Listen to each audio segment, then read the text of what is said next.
Mr. Anderson? Yes, sir. Fred Gore, 40 Birchwood Road, audio and video. Yes, sir. Cliff Clark, the Westfield News, MS Live. Okay. Okay, first we'll start off with the Pledge of Allegiance. Mr. Perone, would you lead us in the pledge this evening? I pledge allegiance to the flag of the United States of America and to the republic for which it stands, one nation, under God, indivisible, with liberty and justice for all.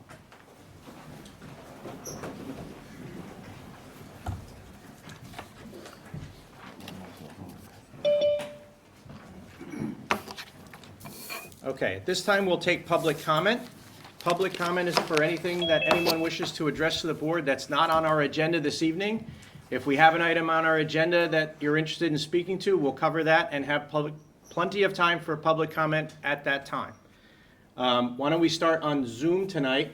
Is there anyone on Zoom? I see one hand raised from here. I believe that's Mrs. LeBlanc. Hi. Hi. I've written down what I want to say so that I don't get all flustered because I don't speak well in public. But anyway, I have a couple of requests.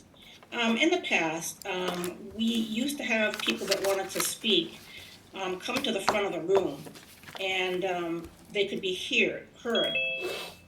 We've kind of done away with that, and I'd like to remind maybe the board again that it would be helpful if that happened again. I either attend the meetings by Zoom or I always watch them, and I can't always hear everyone, and no, I'm not hard of hearing.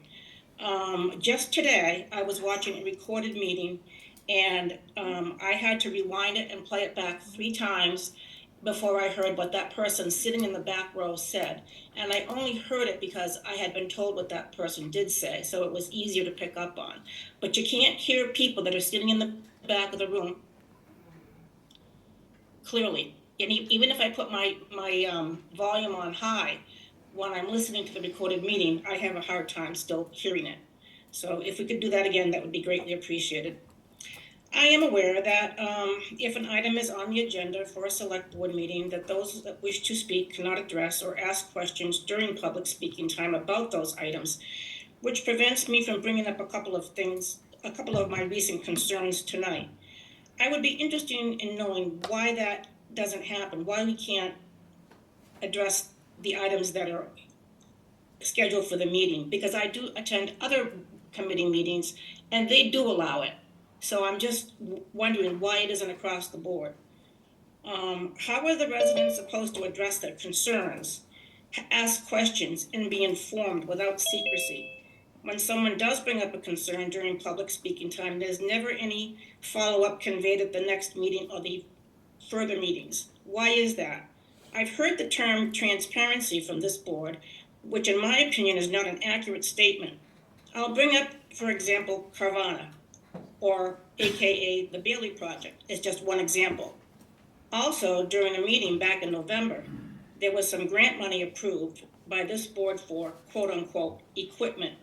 Residents are now aware of what those funds are actually intended for. That's secrecy. That's not an open policy.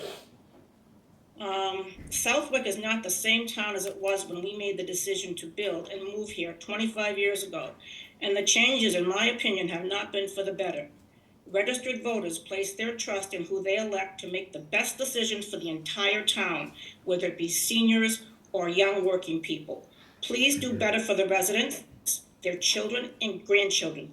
The decisions that this board makes impacts everyone. Thank you. Thank you. Is there anyone else on Zoom?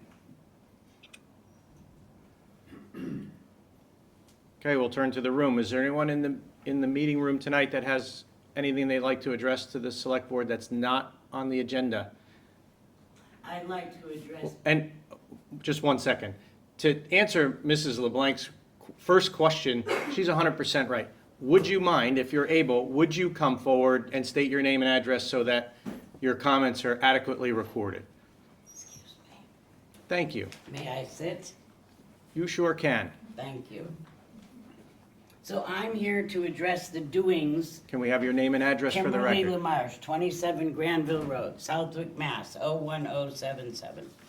So I'm here to address the doings on November 3rd and the date which eludes me, but you were not here because you were out of town. So you zoomed into that meeting. So I'm here to address those two meetings, okay? You're the chair, yes, no, maybe? I am. You are the chair, or you are ready to let me speak? You have the floor, ma'am. I am here to speak out against the use of surveillance cameras throughout the town. I object to the enrichment of private companies through surveillance of our citizens. Granting cameras costs exponentially less than the value of the data collected. This data is often paired with data collected to form a dossier of sorts on every citizen. This is not acceptable to me and many others. First, let me address points that are commonly used to respond to privacy concerns. Number one, if you're not doing anything, why worry? And you usually have a phone. This is a fallacy. The error rate of the surveillance is between 8 and 30%, depending upon the source. There are many cases of incorrect information acted upon, leaving the individual guilty until proven innocent. The correction of this misinformation costs time, money, and a sullied reputation. Carrying a phone can be used as a form of surveillance. The Supreme Court recently ruled that cellular phone companies must be presented with a warrant in order to receive any and all information related to a user. Of course, buying the information makes that a moot point. The ruling refers only to cellular companies, leaving other third-party companies able to circumvent the Fourth Amendment. This is not speculation. Kash Patel, the director of the FBI, recently testified under oath at congressional hearings. He admitted that the FBI, the DHS, and other three-letter agencies and departments regularly pay for third-party information from companies such as Palantir and others who have contracts to provide information. There are other companies as well. Data collected by surveillance cameras owned by an entity are compiled with data from DOJ, Social Security, SNAP, Medicare, as well as other voter information that has been turned over to the federal government and other sources. These are only the confirmed uses. In my opinion, there are likely more. The paid use of data without a court-ordered warrant has been and should be a violation of the Fourth Amendment. Another reason they give, there is no expectation of privacy in public places. This too is not entirely true. This clause most often refers to the photography of public servants and persons of fame. Cell phone information and an individual's gait or eye recognition is not a privacy given up because one is in public. Constant surveillance from publicly owned places is intrusive of privacy, but now is becoming normalized. This is a very slippery slope that our town should not try to normalize. Another argument, other municipalities have such systems. This too is not a reason for our town to participate. There are many municipalities across the country canceling such contracts for reasons of the intrusive and hidden uses. Windsor, Connecticut, and Killington are an example of two such towns. This surveillance being implemented in our town causes me many concerns. Among them are, there was no notice given to the public as far as I know. If there was, it certainly was not widely circulated. I became aware of this meeting while Zooming a select board meeting. This particular meeting, all members were present. 2 were physically, and Mr. Moglen was on Zoom. Russell Anderson said that there would be 6 cameras installed, 4 fixed and 2 on trailers. Mr. Moglen asked if the information would be shared. Mr. Anderson responded yes, for a period of 1 year per the grant. Upon learning this, I called the town administrator the next day to voice my concerns. I was told that the contract was not signed yet. I asked if there would be a discussion with town residents in reference to this. She indicated that she thought so, but she wasn't sure how. I waited 2 weeks and contacted her again. I reiterated my concerns and inquired as how I could get this on the select board agenda. She wasn't sure, but she said she would find out and call me back the next day. I never received that call. On July 15th, I contacted one select board member, and only one, to avoid a violation of the open meeting laws. I inquired about this situation. The reply I received was, quote, "I have already asked this to be on an agenda. Agreed, this should have been talked about more. Not sure what happened. I tried November 3rd meeting to ask what the grant was for, but Chief didn't want to share. I am not opposed if used correctly with guidelines. It's up to the police chief to share those rules. Note, I'm not sure they will take public comments on items on the agenda. If they do, it's Moglen's control, and if he wants to answer. Don't take it personally if they don't answer in public meeting, but ask to get a response follow-up. Name of selectman. P.S. Article in today's Westfield News." End quote. It troubles me greatly that several of our town leaders were either misinformed or that many were uninformed. It was my conclusion, based on all my communications, that the police chief acted on his own. I may be wrong, but there is no indication of this through the several ways I tried to find relevant and timely information. I object to this grant unless strict guidelines are put in place. Among those guidelines would be that no data is shared with any entity unless a court-ordered warrant is issued, and that all data gathered is license plates only, and that all data is wiped from the system every 30 to 60 days, and that only the plates of cars that were involved in crimes or infractions, as well as warrants previously mentioned, are saved within the system. I also object to the way it has been handled. I urge the select board to table this matter and place it on a later agenda as old business, thus giving us time to glean public input, allowing a decision that is for the citizenry, not personal opinions at the very least. A better idea would be to vote to put this matter on the next special or annual town meeting to ensure wishes of the citizenry are followed. So that's what happened on the 3rd and when you were out of town. Here is my statement for the record, and here are the questions that I believe should be asked to inform the town. And if you don't want to ask them, that's fine, but I'm giving you each a copy. Thank you. So that you will have a chance to peruse them or at least enter them on the record. And Mr. Deedy, you ran on being for the people. At both of those meetings, you said nothing. I expect you today and going forth to fulfill your promise that you got elected on to be for the people. Thank you for limiting your comments to items not on the agenda.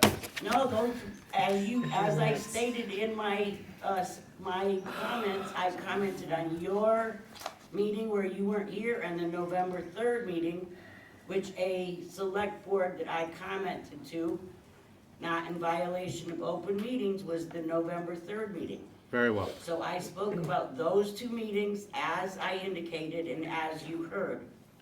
Thank you. Is there anyone else in the audience for public comment tonight? I have a question. Sure. Could you please come up and state your name and address, just so the recording and the folks on Zoom can hear you adequately? Hi. Hi. I don't know if I should sit or stand. Totally up to you. I'll just stand because it's Okay. fine. So the woman that spoke previously, Joanne, I believe. And we need your name and address for the record, My name is please. Rochelle Randall. Thank you. I think I'm here for the same reason that a lot of people are here. However, I won't make a comment about that because I guess I can't. But I would like you to address her question on why we can't make a comment about something until after. It's on, or you said that there would be space and time for us to make a comment after it is addressed on the agenda. Yep. Now, why can't we make, is the comments that we make prior not going to be taken into consideration or vice versa? Generally, we don't have a back and forth at a select board meeting, but I'm gonna make a kind of an exception here. It's been longstanding tradition. I don't know that we have a real basis for why we do it that way, and I took a note to cover that under other new business tonight. Maybe we should discuss that and Yeah. just let public comment be public comment. In the times that I've been chair of the select board, I've always kind of run a fairly flexible meeting and let people have their say when and at different times during a meeting. Typically, under the open meeting law, if you hold to the strictest reading of the open meeting law, you can or you don't even have to have public comments. Personally, I think that's really bad government. But you usually can have a section of public comment, and then the rest of the open meeting law is that you're supposed to be able to observe your government in action. So it's not necessarily a public participation back and forth type of meeting. I've always just tried to run my meeting, run a select board meeting where I like that interaction, right? And as long as everyone, we can be civil and there's good discourse back and forth and the business of the board can get done, we kind of let the process play out.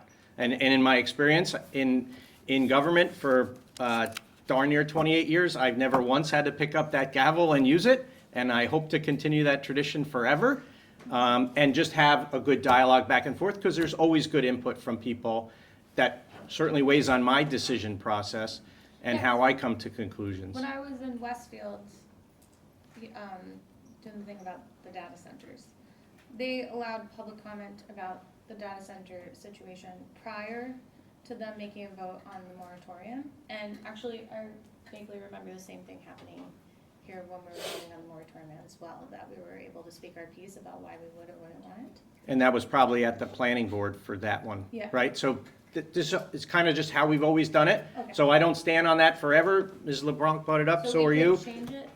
We're going to discuss it. I'm going to add it to put on a future agenda for our next meeting to say, should we change that format up a little bit? So it's a good suggestion, and I appreciate it. Thank you Thanks to very you much. and Mrs. LeBlanc. I appreciate it. Not a problem.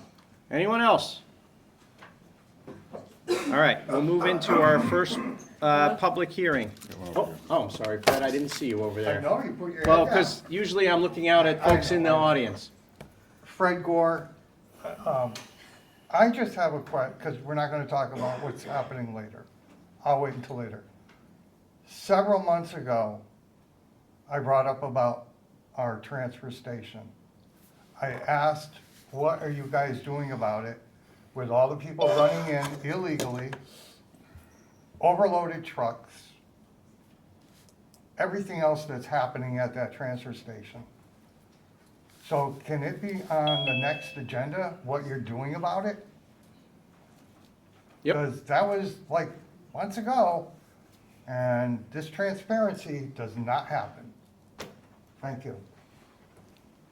Thank you. Anyone else? Let me look around the room, make sure I didn't miss anyone else. All right, let's move into our 6 o'clock public hearing. I have a notice that needs to be read.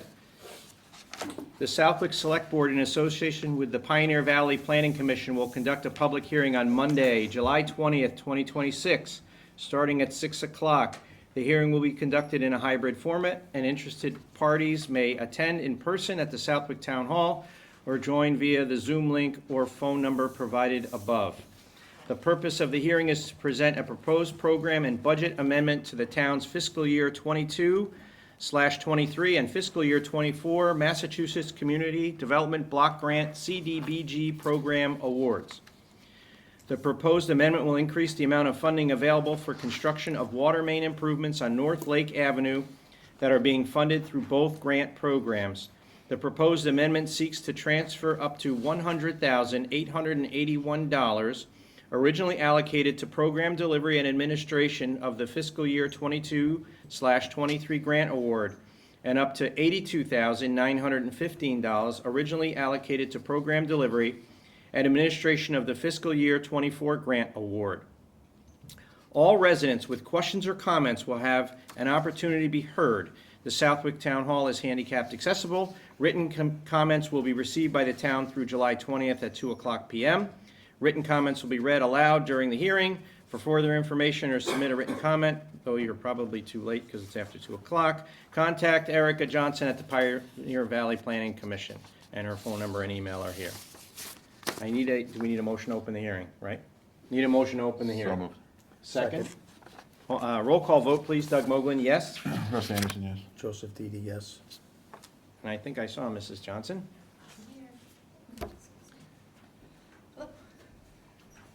How are you? A little intimidated, to be honest. They're all here for you, Erica. Yeah, usually everyone clears out when I come up, so you're in luck tonight, guys. We're gonna talk about community development block grant money, so, thank you. As you are aware, the town has received 2 consecutive fiscal years of community development block grant funds, and the Pioneer Valley Planning Commission has been working with you to help administer those funds. We are currently assisting with construction on North Lake Avenue, the replacement of water line, starting near the intersection with Summer Street and then moving back toward Chapman. We have done some projections of the grant and determined there are going to be funds available, funds that were originally awarded to the Pioneer Valley Planning Commission for administration and program delivery. We, with the town's approval, would like to formally request of the state that these funds be moved from the line items for the Planning Commission to the line item for construction on North Lake Avenue. I did provide some numbers. All the numbers were provided in the public hearing notice. They have not changed. The numbers that I provided to the board are the exact numbers, that were in the public hearing notice. I have them separated it out because they are technically 2 separate grants and 2 separate fiscal years, and we have to go through 2 separate administrative processes to formally request the change in funding for the block grant. This will result in no net addition or subtraction of funds to the grant. This is simply taking money allocated to the Planning Commission and moving it to directly benefit the town. Out of the 22-23, it's a total of $100,881. Yes, we went down to the dollar. And in the 24, it's $82,915. Put it on the screen so the folks on Zoom can see it as well, and the folks in the room. How do I do that? It's right there. No, It's already done. it is. Oh. Magic. Sorry. We have a person for that at the office. I don't perform my own technical stunts. It's on the screen for your enjoyment. Are there any questions?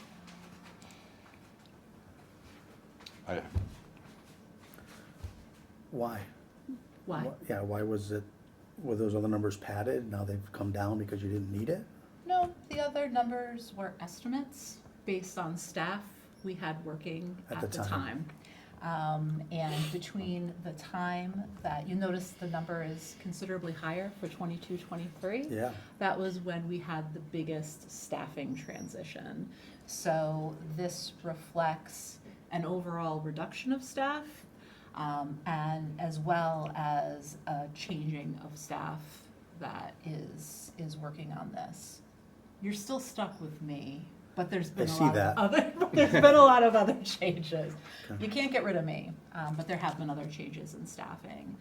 And there's also been some significant changes in leadership at the state level too that have impacted how these grants are administratively run. So there's been a lot of changes. So this will never happen again then? Can't promise you that. It won't? But I can promise you, whenever we determine there's money that was allocated to us that we don't specifically need to do the work that's included in the grant, Yeah. we will move it to the town. Gotcha. Thank you. You're welcome. Is there anyone in the audience or on Zoom that would like to be heard on this, during this hearing?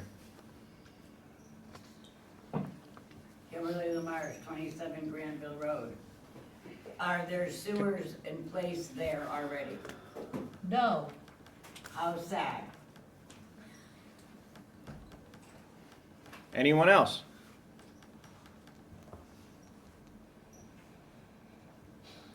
Now we just close the hearing? Yeah. And entertain a motion to close said hearing. So moved. Second. Roll call vote, please. Doug Moglen, yes. Russ Anderson, yes. Joseph Didi, yes.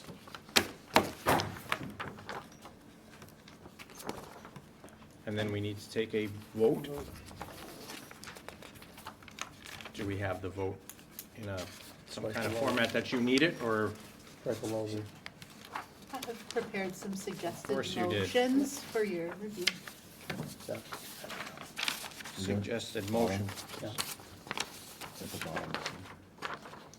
Oh, I see.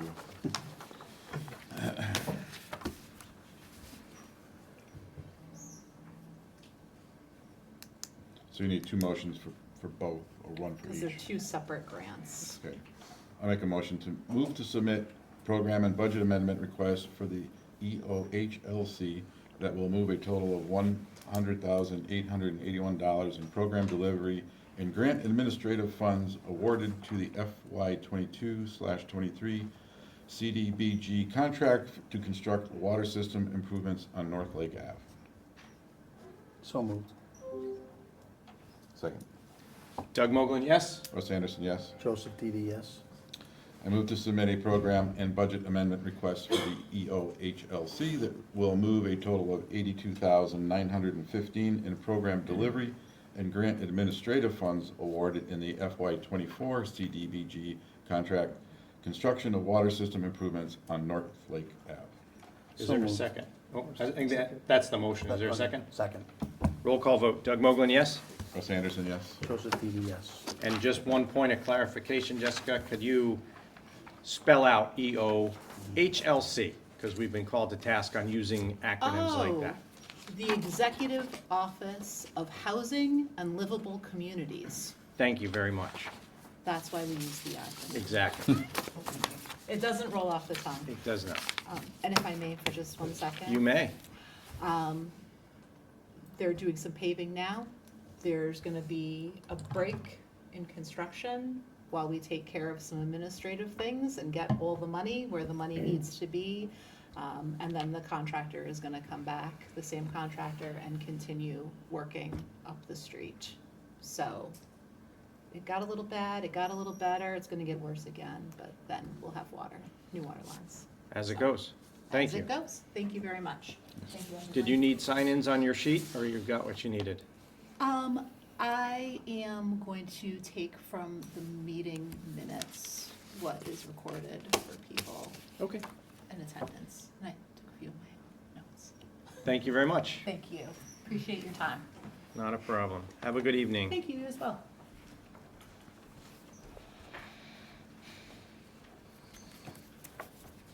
Okay, next we have the fire chief and an interview for a call force firefighter, William Ayala. Chief? Good afternoon. We actually have two candidates tonight. William's first. gonna do them one at a time. Hanlon. Yep. We'll start with William. William's going to be, is applied for and had a preliminary interview with the fire department as a call force firefighter. So William, if you could, have a seat.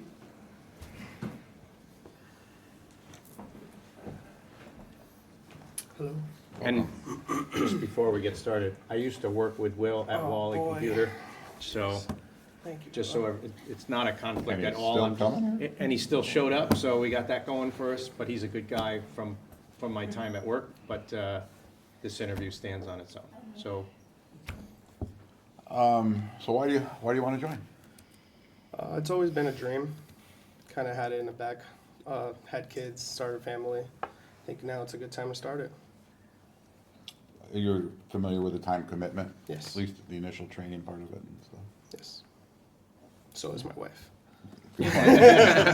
Good point.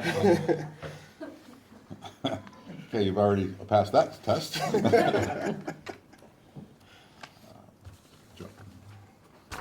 You really wanted to see Doug again, huh? He Yeah. misses me He does. with every bullet so far. Yep. Why Southwick? I worked here for 4 years. I liked it. I like everything about here. I spend my weekends at Wally Park. It's nice over here. I love it. Thank you. I think we can also thank Brandon Johnson for recruiting as well, too. There so. you go. Yeah, There's the secret that's sauce. the big one. Yeah.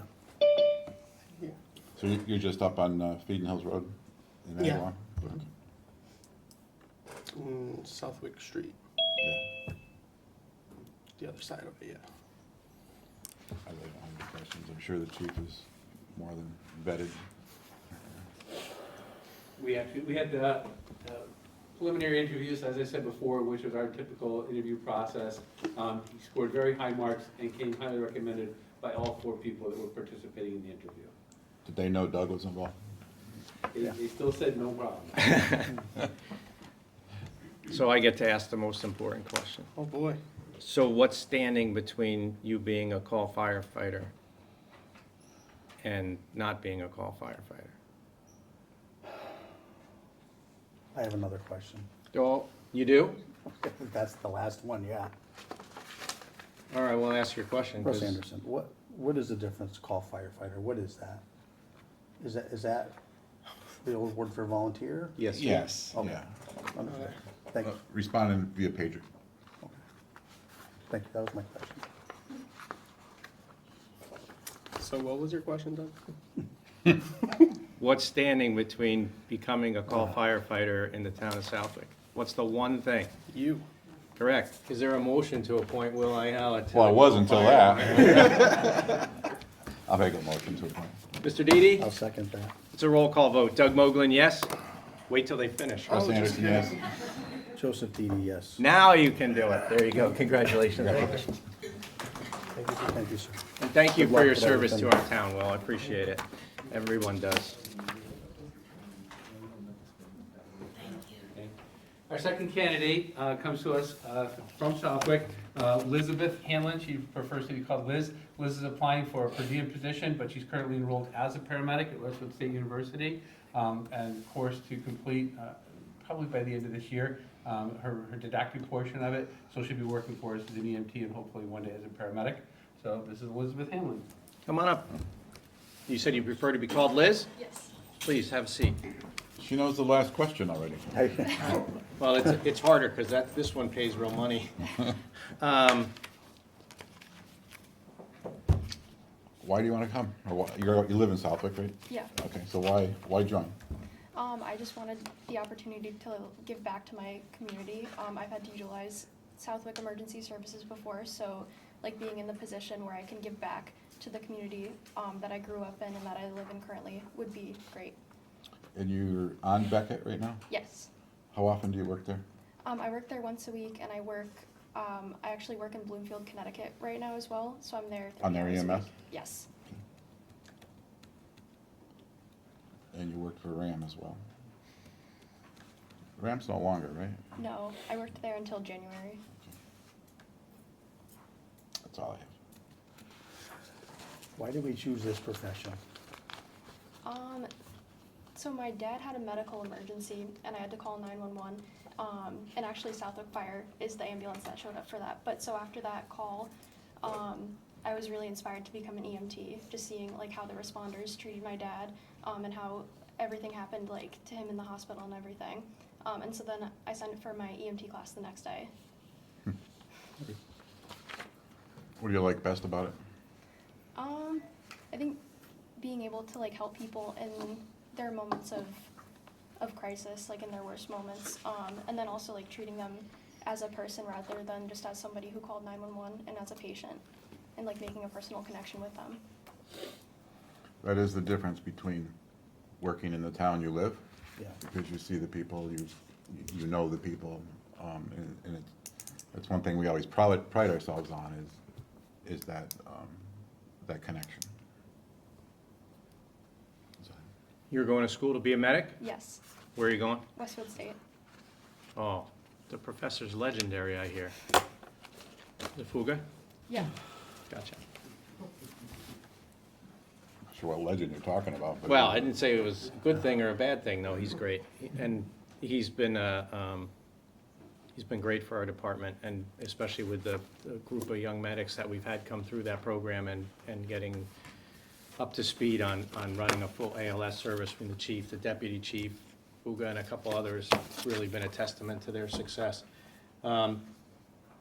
Need a motion, gentlemen. I'll make a motion to approve appointment. I'll second that. Roll call vote. Doug Moglen, yes. Russ Anderson, yes? Joseph Didi, yes. Congratulations. And thank you. Congratulations, good luck.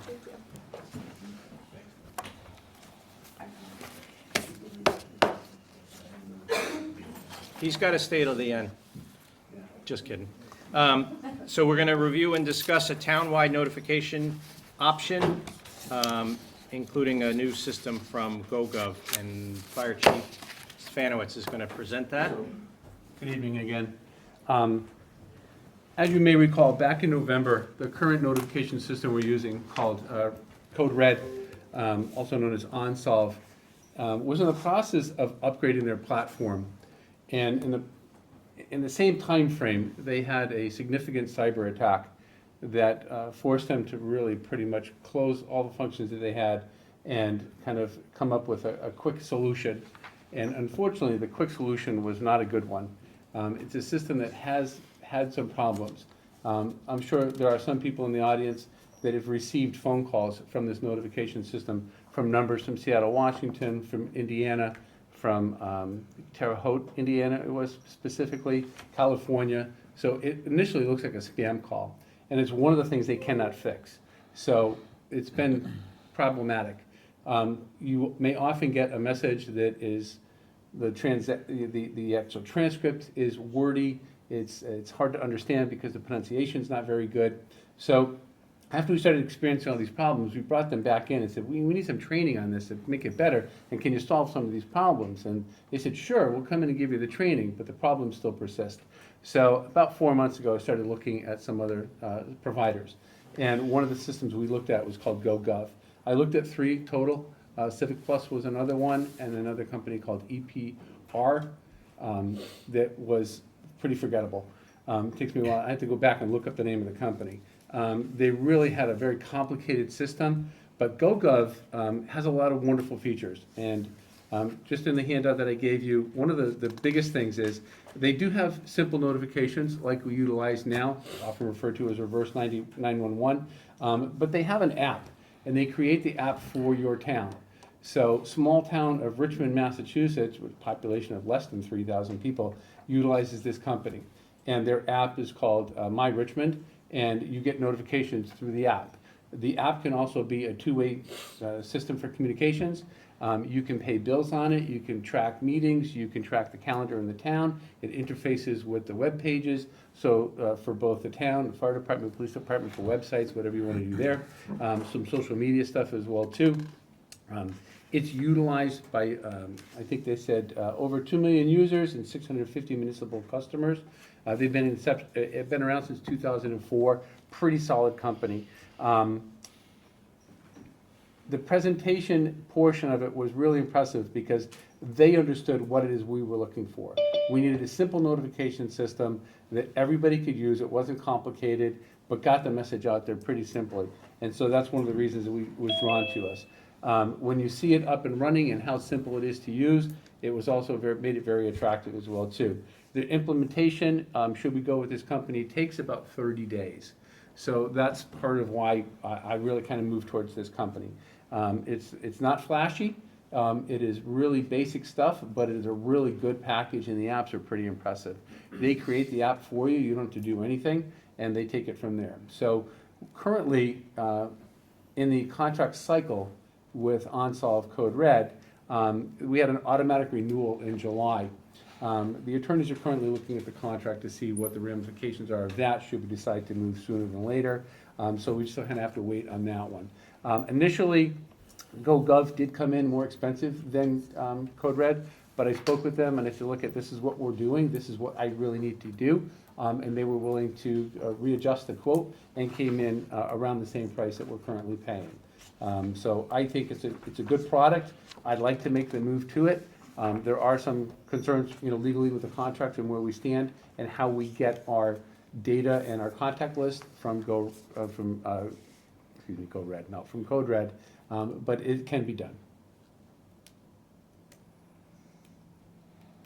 Can the list be obtained without Code Red? Because I remember when we set it up, we've had people sign up over the years, Yeah. but we also got dumps from Verizon and some of the phone companies as Yeah. well. I would have to look at it. The way I understood it was that Code Red had gone through, filtered out the list, cleaned it up as much as possible, had taken all the input, Right. put it in one universal list, and they have it. They don't own it, it's our list, but we still would need to get that list from them. And I think they would provide that to us anyway, even if we just asked. So this is $4,800? Yes. And that allows notification, I know police use it a lot for internal. If we wanted to use small groups, yeah. And unfortunately, they moved away from the police statistically, of moving away from the notifications. Code Red was so. Problematic. It was really problematic. It was a broken system after the cyber attack, and we never fully recovered. I would think that would allow us to break the contract. Well, one would think, so we'll let the legalese handle the legalese. I looked at them at the conference Yeah. there. They seem pretty decent. Yeah, pretty solid company, yeah. Very willing to work with us. They get very creative with the apps and things. Like I said, I downloaded the My Richmond one just to see and got a notification that they had some weed treatment going on in a body of water they had out there. I'm like, that's pretty cool. And it just comes in as a regular notification, and it's not always critical crisis stuff as well too, because it does have the real town-based, real town feel to it. Can you tailor that? Because we get complaints of people Yes. sick of being bothered. Mm-hmm. Yeah. They can download the app themselves and select what they want to see, Okay. if they want it that way. Yep.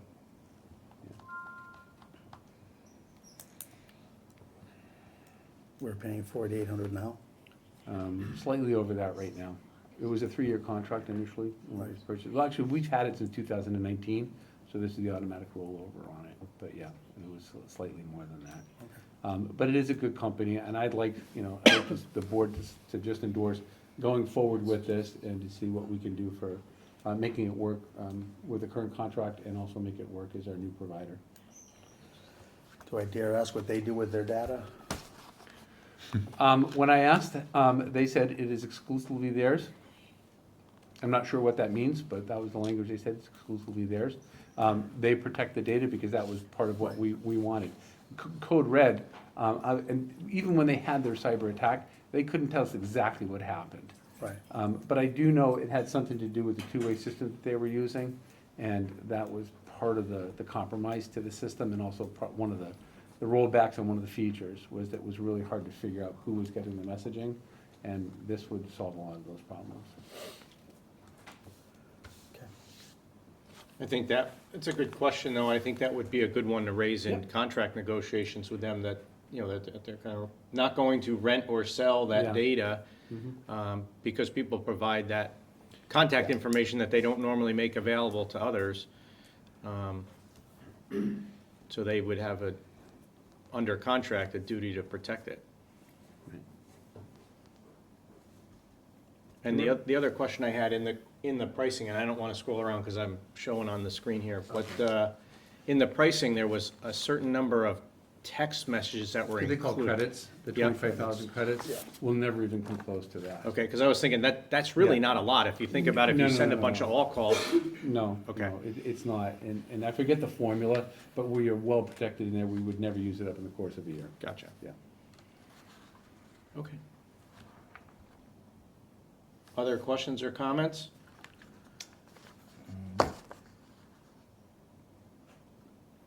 Why don't we carry this to Yeah, next I'd like an meeting, just answer to get that before. answer on that, and then we Absolutely. would give you an affirmative Okay, move. sounds good. The other one's still working. Yes, Yeah, Sounds it. for now. yeah. Sort of. Well, some people got a message this evening, and mine says this is a message for Possible Jared spam. Martell. And I asked them about it, they said, well, he must have had your phone number. I said, I've had this phone number for 27 years. I doubt it, you know? But Mine it's come just to my wife, so, contaminated on my data. cell phone, Yeah. so yeah, it's Yeah. gotten a little mixed up. Yep, so we want to clean it up, this is the best way. David, you had a question? I did. Sure. David Murphy, Elko Road. Hopefully, Mrs. LeBlanc can hear me. So, just a couple questions. Does this replace the existing system that we have? I received a text and a call when I pulled into the parking lot today. Yes. And that was from Southwick, so I didn't experience the problems that you mentioned. But just wanted to clarify that. But you said, Chief, that the company indicated that they would own the data? So they possess the data, and that's why we want to get clarification on what that really means, okay? What I think that means is they protect the data, is what I believe it means, but I will get that in Yeah, writing I from mean, them, yes. Because if they own the data, then they have carte blanche. They can sell it, they can share it, they can, add to it or whatever they want. Right. We should really be the owners, they should be the custodians, Yes, and we should have those privacy requirements. Mhm. and I believe you should. Obviously, the data breach that's happened before, we don't know how much information got out. They said most of it was larger corporate businesses that were impacted by it. But I don't know what that means either, that could have been something else. But to answer your first question, yes, this would replace Code Red as a notification system for the town. And that very question you asked is what we're gonna try to get an answer back before we decide to go forward with this company or not. If they're not gonna sell or rent out that list, right? That, it's confidential just for the use for the town. Right, and the ownership piece also gives you the ability to recover the data Mhm. when you switch to another Exactly. vendor or whatever it is, Yes. as opposed to them just keeping it, Mhm. doing whatever they want. Right, Hey, Chief, that's ours, yes. it does say ownership of data. All hosted data specific to customer is owned by the customer. Within 30-day calendar days following termination of this agreement, the customer can request a copy of it. Yada, yada, yada. Doesn't say anything about sharing it, though. It just says we own it. All right. That's in the contract that they Yeah. give? Okay. Yeah. Yeah. But we'll look for a little bit more concrete and, Yeah, it's a little nebulous. exactly. Can I just ask a question? Beth Lally, 352 North Loomis Street. Now, this system allows residents to text in and kind of report potholes too. Is that a feature that would be If using? we wanted a pothole feature on it, we could do something like that, yes. So I'm just wondering, if you're buying so many texts and then all of a sudden you have 100 residents that have hit a pothole, so now they're sending those in, those texts could go very quickly. Will there be anything to monitor that to make sure that that doesn't become an expense that we're not expecting? So in a situation like that, no. When it's utilizing the app itself, whatever we use the app for is included in the package price. So if somebody's, 100 people are reporting the pothole, hopefully it gets fixed after 50 people report it. But if it still takes some time, or it's the weekend or something like that, then I will find out for sure, but I don't believe it's what we would be paying for. We pay for the notifications going out to the consumer, to the residents. Okay. Okay, anything else on this item? No? Thank you, All right. Chief. Thank you.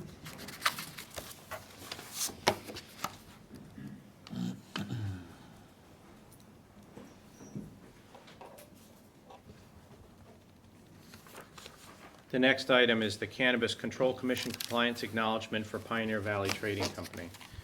Nicole, do you want to summarize that, please? Sure, this is just a part of their process in getting their final approvals from the CCC, Cannabis Control Commission. They just want to make sure that they're in compliance with all of the municipal bylaws, taxes, etc. So this is just an acknowledgement, there's no Yes. action required by this board. Well, somebody has to sign it, so either authorize me to sign it, you authorize you to sign it. Somebody has to authorize and submit the response. And I did look back at the last two, and they were both signed by the chairs. Entertain a motion for the chair to sign this document and send So it back. moved. Second. Doug Mogul, yes. Wes Anderson, yes. Joseph TD, yes. Okay, thank you. Item D, Planning Board referral, request to hold a public hearing to modify Chapter 185. And in your packet was a letter from the Planning Board. How are you? Well, good evening, select board members. My name is Alvin Allen, town planner, for the record. So I'm before you all to request to hold a public hearing to revise the town codes, chapter 185, which is a zoning ordinance. The planning board at their last meeting, July 14th, did approve referring this to the select board, so I'm here before you to request that they bring it back before the planning board for a public hearing. And just to give you a little bit of just history in regards to this, again, this is our phase 1 of the zoning modernization project. We're looking to make changes to the existing document, which will make it more user-friendly, more readable for the general public or the lay person to understand sort of what you can and can't do in specific districts. We'll also, so that we're going to be combining certain language, or I'm sorry, taking out language that that's repetitive, and just ensuring that, again, more user-friendly document. And we're going to add a use table, which will make it, again, more user-friendly. Again, that's our phase 1 of the project. I do have a grant for Eco One Stop that will continue this, beyond this first amendment. But this first amendment is just to change. There's no real changes to the document. There's no substantive changes. The Pioneer Valley Planning Commission, who we've been working with for several months now since the fall, we've had working group meetings up until June. They've been working with us in revising the document. They've offered some substantive changes. One, and I won't go through all of them, but one particular example is currently for a special permit, you have up to 2 years to move that permit forward. Afterwards, that permit will lapse. The state recommends 3 years. They may have actually changed it in their Last recent- week. Yeah, last week it may have changed. I believe it's 4 years now, but essentially those sort of changes they recommended that we go with the state would allow for. So there you have it. And again, in our phase 2, we'll be looking to make more substantive changes in regards to mixed-use housing, a town center overlay district, and transitional zones to ease commercial residential uses. So that's coming. But that's down the road a bit. Yes, that's down the road a bit. But today we're just Yep. talking about no real modifications other than making the document more user-friendly and then also adding the use table. Okay, so for, just generally, whenever the planning board, this is basically a request to send a zoning bylaw change to town meeting. So the normal process is, which is you're seeing play out here, is the planning board makes a request to the select board to put an article on the next town meeting warrant, which is the ask in front of us. Then the planning board automatically votes to send it right back to the planning board to hold a public hearing on that topic. So anything that they're looking to change, you would bring to the, if you have questions, comments, and concerns on that particular bylaw amendment, you could bring those to the planning board when they hold their public hearing. And then the whole smash comes back to a future town meeting where anyone in town votes on a zoning bylaw change, which is a 2/3 majority at town meeting. So at this time, unless there's any other questions. So this is the proposed changes? That's correct. Okay. It's a lot because it rolls up all of chapter 185 Yep.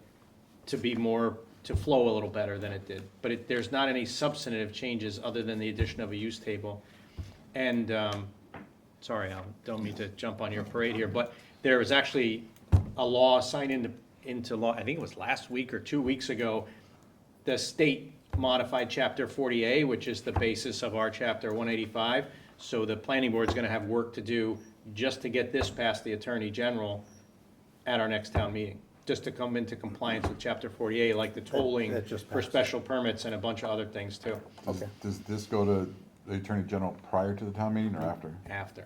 Our attorney always reviews bylaws, and they usually point out if they have any kind of fatal flaw, but then the Attorney General has the say after town meeting.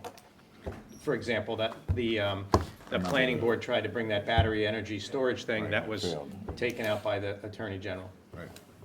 So I would entertain a motion to send this back to the planning board to have a public hearing. So moved. Second that. Roll call vote, Doug Mogul, yes? Russ Anderson, yes? Joseph Davy, yes. You're in good shape.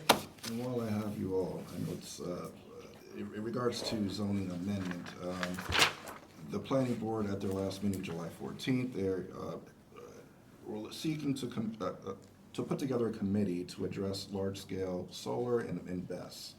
And so there's a question as to whether they can just form a committee or whether or not they require select board approval to move a committee forward. That's always a good question. We'll come back to you this week via email. Because we also want to make sure that as you have that if you do a subcommittee, that the stakeholders are represented from all portions that have a stake in it, whether it's public safety, whether it's health, whether it's, you name it. Yes. Right? So that you get the best input to come up with the best proposed bylaw.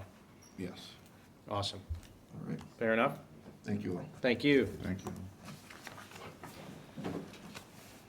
Item E, execute contract for Real Estate Research Consultants, Inc. This is something we had talked about end of the fiscal year.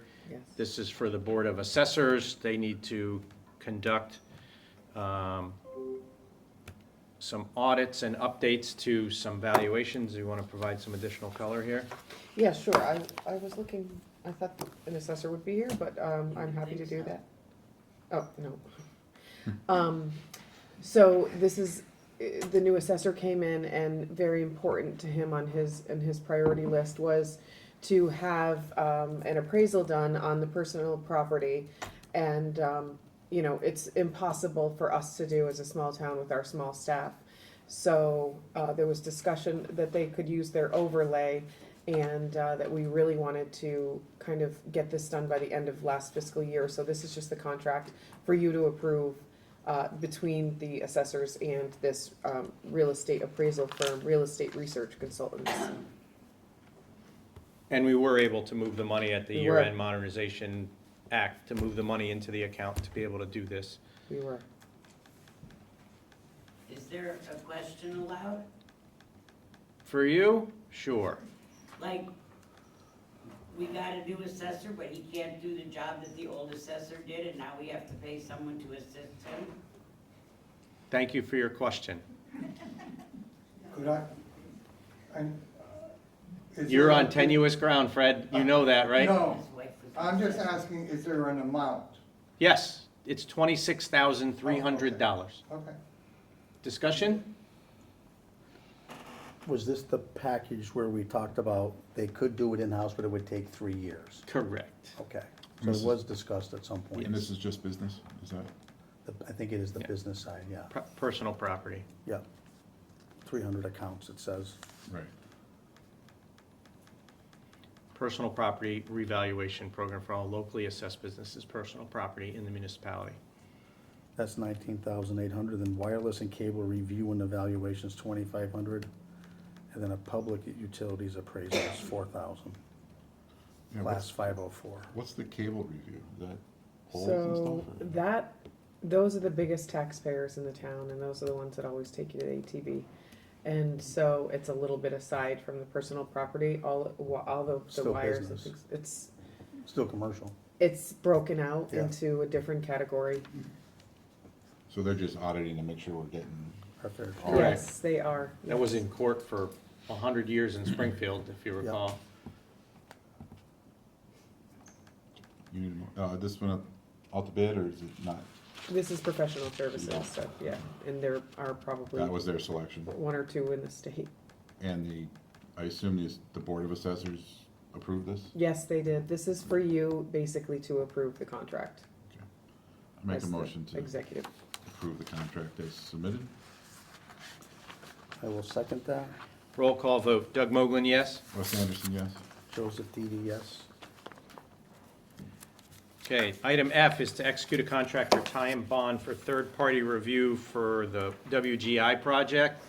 That's also going to kick off another new business item. Under the bylaw, there was a bylaw change fairly recently that allowed the planning board to send development projects out for peer review and have plans looked at and analyzed. The planning board has chosen to exercise that option for this plan due to its size and scope.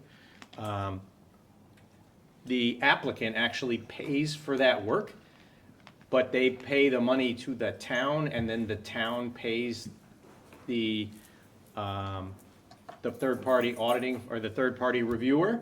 So we have the money on hand to do this, but we have to execute the contract because we'll actually be spending town money that was already on hand from the developer itself. So there's a contract here from Tie and Bond for this work.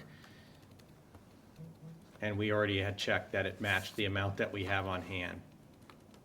And I'm looking for their exact dollar amount, so I don't give you the wrong. $6,400. It's $6,400. I'll make a motion to approve. I'll second that. Roll call vote. Doug Moglen, yes? Russ Anderson, yes? Joseph Didi, yes. And just a prelude to, in other new business, I asked to have on the agenda that we develop a standard contract with Tie and Bond, that we can do these by agreement. So when if a developer places money on hand with the town and Tie and Bond agrees to do the work, we'll have an overreaching contract that we can execute under without having to wait for subsequent select board meetings to authorize a particular contract for a particular project. And we lost about 3 weeks just waiting for the right sequence of the planning board to meet, then the select board to meet, and then have this contract in front of us. So, It's not just something that planning board just issues? they can't, Really? yeah. It has to be the town entering into the contract. Right. Item G, execute Wally Park pickleball contract. Tie and Bond one was a long one.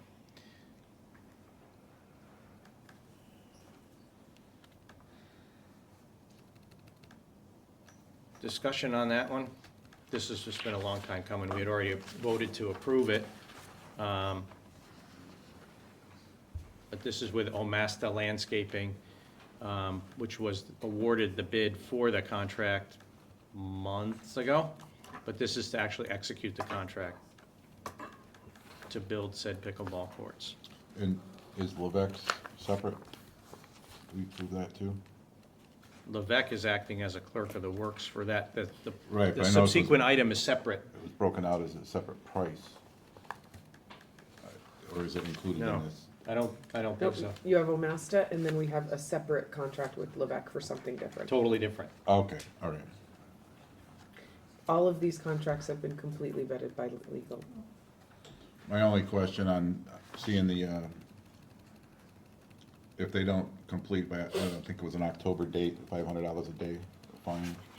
Is that's still stayed in there, right? Because of Yes. the amendments. I see all the amendments too, and I didn't know if it got taken out. But No, when we had a meeting, we did change them, obviously, because the original contract had, right. that was really the only change, was the dates, because we had, it had been a little bit with the change in Park and Rec director, et cetera, for it to get to this stage. So we had to extend the dates. Seems aggressive, but hopefully make it. Seems really aggressive. 30 days? Is that, am I reading that right? October 30th, 26th for full completion, November 13th? It's 3 months, 3.5 months Well, I don't get the wrong. for substantial. When is it starting? We gotta sign a contract. Chinese contract. Yeah. They're Yesterday. anxious. No, it's up to them to do it. It's in their interest, though, $500 a day interest for them to get it done. Doug, can you educate the public where the money came from? Would you like to, sir? You're the chair, I would think that would be up I to can you. delegate as necessary. I've done a lot of talking tonight. Community- Sir, the community floor is preserva- yours. Community preservation funds, correct? Correct, absolutely, At 100%. Town meeting, correct? Correct. Okay.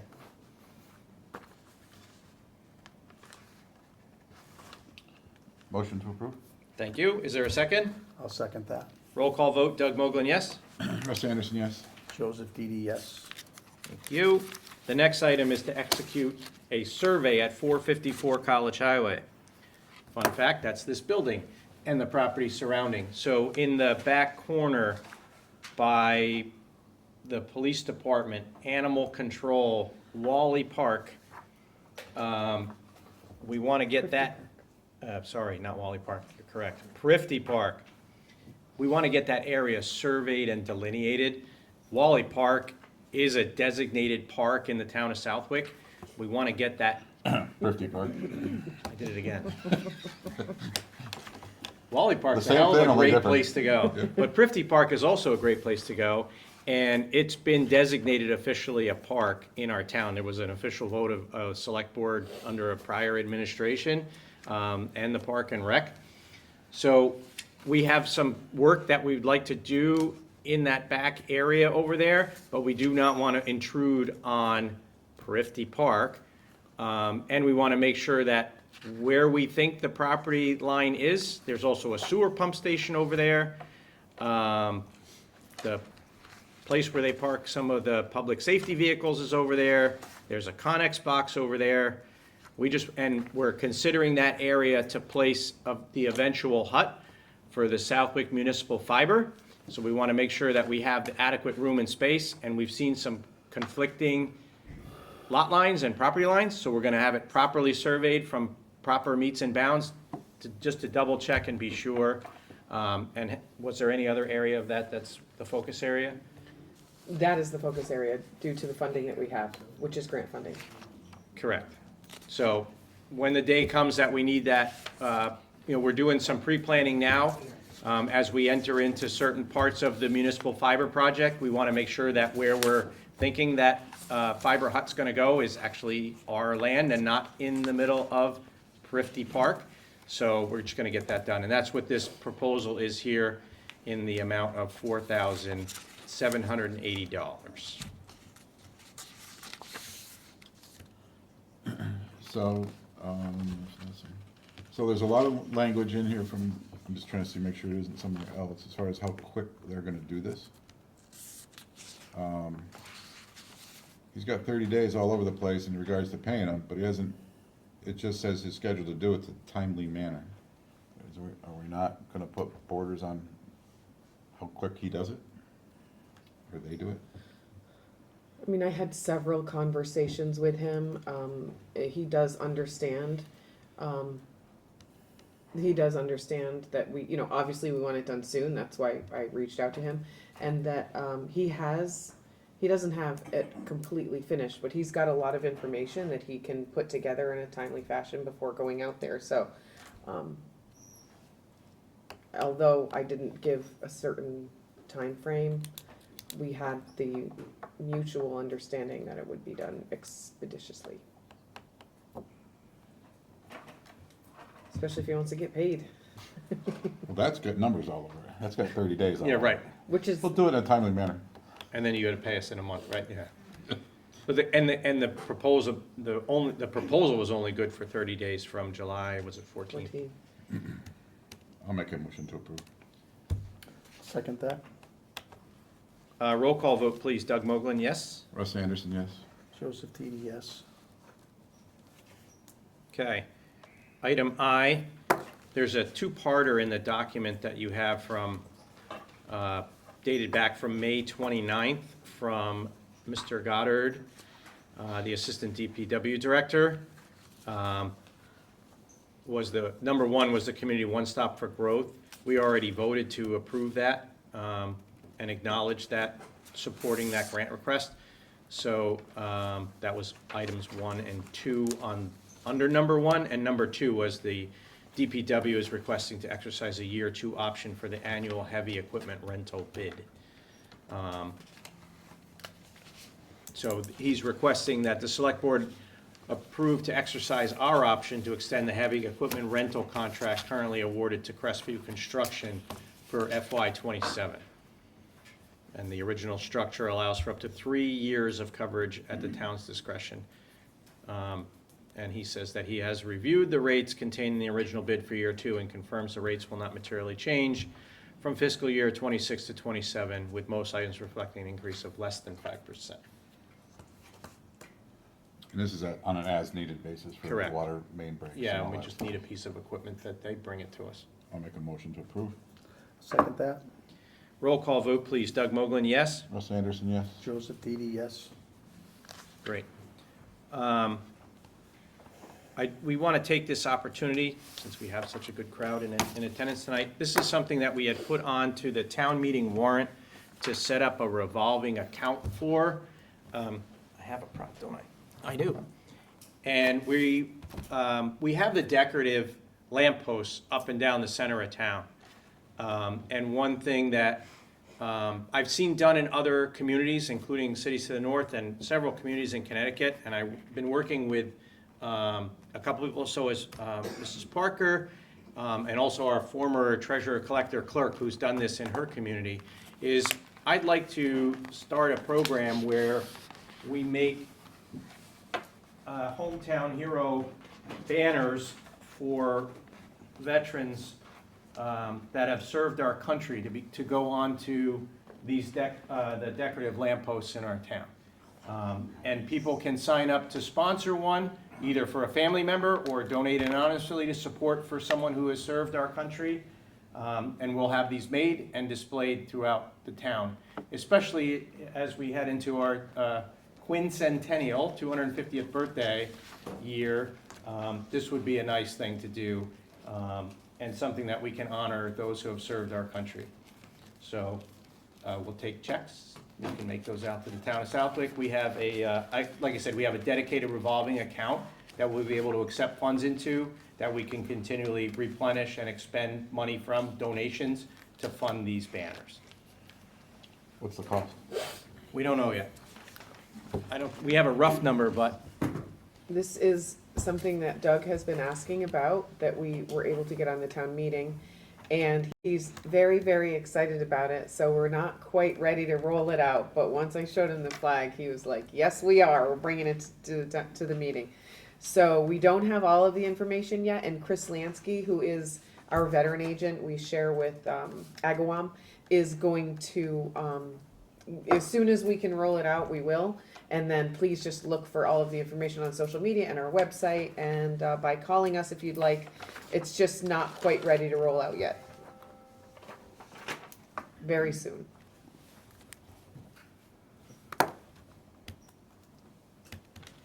okay, next. Review and sign the state primary warrant. So this is something that we have to, as a board, vote on, but this is for Tuesday, the first day of September 2026, for the 2026 state primary. And does anyone want to me to read all the offices that are up for the primary? Okay. Senator and governor and a few more. So we just need to post that, and we also got a message or a letter here from the town clerk with early voting hours. So why don't we take a vote on the ballot first, or the warrant for the 2026 state primary. Motion to approve the ballot as submitted. Second. Doug Moglen, yes? Russ Anderson, yes. Joseph Didi, yes. Great.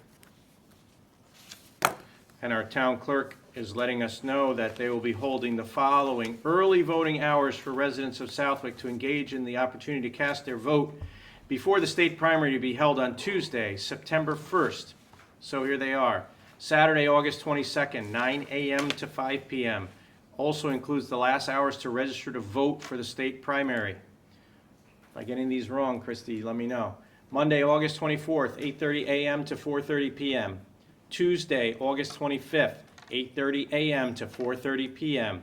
Wednesday, August 26th, 8:30 a.m. to 4:30 p.m. Thursday, August 27th, 8:30 a.m. to 4:30 p.m. And Friday, August 28th, 8:30 a.m. to 4:30 p.m. Make a motion to approve as submitted. Second. Doug Moglen, yes? Russ Anderson, yes? Joseph Didi, yes. And just to go back to the warrant, just so we get all the details, on Tuesday, the first day of September of 2026, the polls will be open from 7 a.m. until 8 o'clock p.m. right here at Town Hall.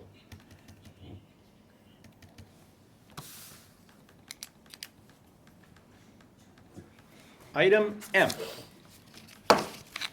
Chief Administrative Officer Contract Renewal Extension and Discussion. The current contract with the CAO was executed on the 28th of May, 2024, and is a 3-year agreement. And within the contract, we have certain obligations that we need to do, and we have certain obligations to the CAO that we need to adhere to.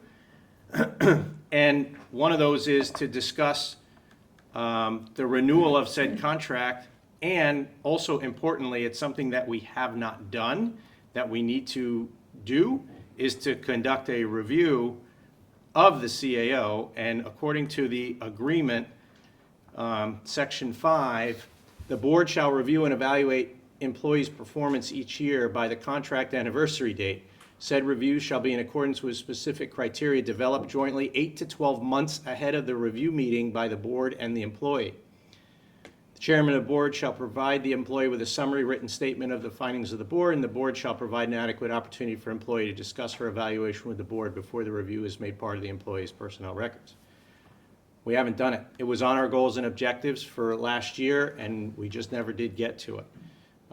It's certainly on my goals and objectives topic for this year, which we're going to discuss as a board in the, I believe at our next meeting. It's on here for old business tonight, but I doubt we're going to get to it due to time. But I think we need to discuss offering the CAO an extension to the contract under the current agreement. The current agreement has a provision for continued service to the town absent an agreement. But it's, we should discuss as a board what actions we should take, if any, at this time to extend or offer a subsequent contract to the CAO, subject to negotiation, yada, yada.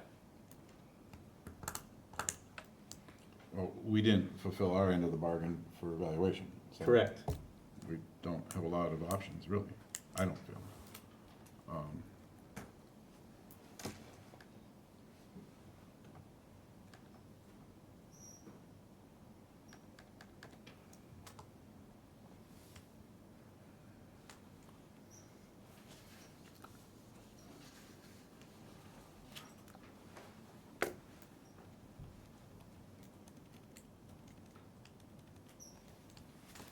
So you had 2 years and you didn't do evaluation either year?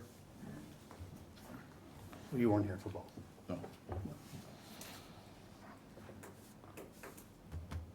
I had added it to the goals and objectives from last year, Yep. and as a board, we did not get to it. How come? It's an excellent question. There was a lot on our goals and objectives that we didn't quite get to and finish. This was one of them.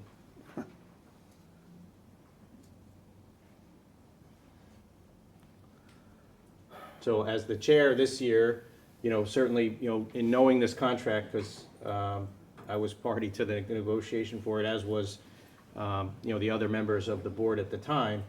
I knew it was something that was in the agreement, and it's interesting that there's such a long period of time to do the review and to get ready to do the review. 8 to 12 months. So we're within that window now to do it, but we also owe the CAO under the agreement notice of renewal and then to negotiate a successor contract. Like I said, in the contract itself, there's a provision for continuing the contract post the end of the contract. Basically, it's kind of a fourth year, but not really. So my suggestion is to offer a contract extension of at least 1 year to get through that review period, that review process and period, and then get a review done, and then you can entertain discussion for a longer term contract up to the, a 3-year contract, which is what we would normally, as a board, is the contract length that we normally negotiate.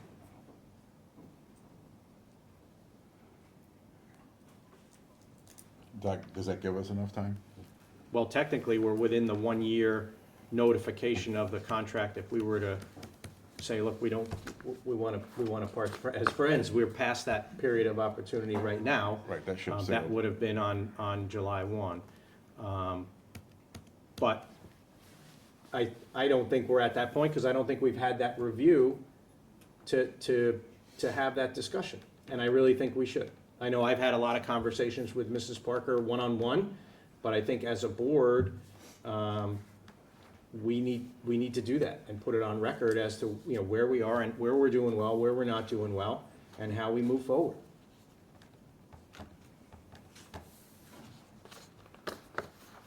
Yeah, I think it's reasonable and fair. Yeah, I don't disagree with that. But by the same token, we gotta make sure that the 8 months we're getting it done. Well, 100%. That would be not right. I mean, you had 2 years and both parties were well aware of it, and no one brought it up. I'm not gonna support this. Sorry. We hold ourselves to a standard, and now we just move the ball. But I get it. It's all good, as they say.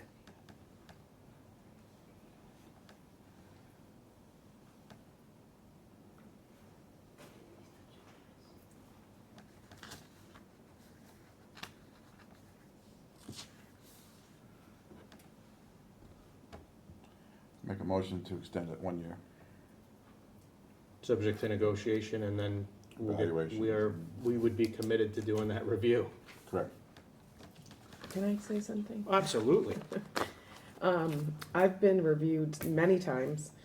I don't think it takes 8 months to do a review. I think that collectively, we can certainly come up with criteria and accomplishments versus maybe things that weren't, the expectations that weren't met, that we don't really necessarily know, right? Because although I will say, and I know that each of the previous chairs will also attest to, that we've spoke about it many times, needing the review and wanting the review, and me wanting to have the review so then I could subsequently review the department heads, but felt that I should have mine and have that standard done first, because historically in the town, it hasn't been done.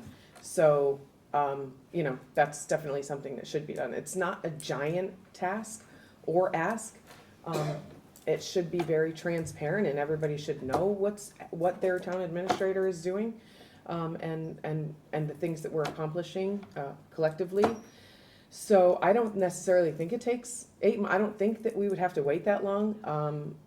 And I certainly would hope for a full 3-year contract and not just an extension.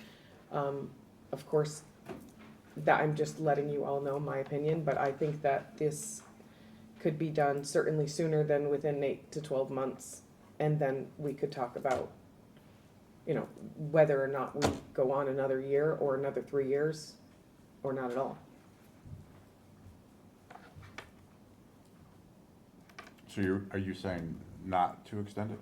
Well, I'm To just, try I to don't accomplish think, this now? we don't need a year, to give me an extension now to go to 2028 to be able to review over the next 8 to 12 months. I mean, I think that we can get it done sooner than that.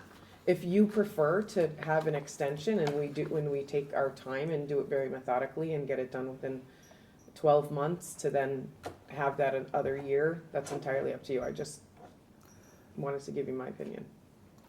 But the contract states you have to do something with a year in advance, either way. Correct. Correct. So as much as that we can say, oh, we'll do it within 5 months and we don't have to worry about an extra year, the contract states that's a yes or no with a year left, period.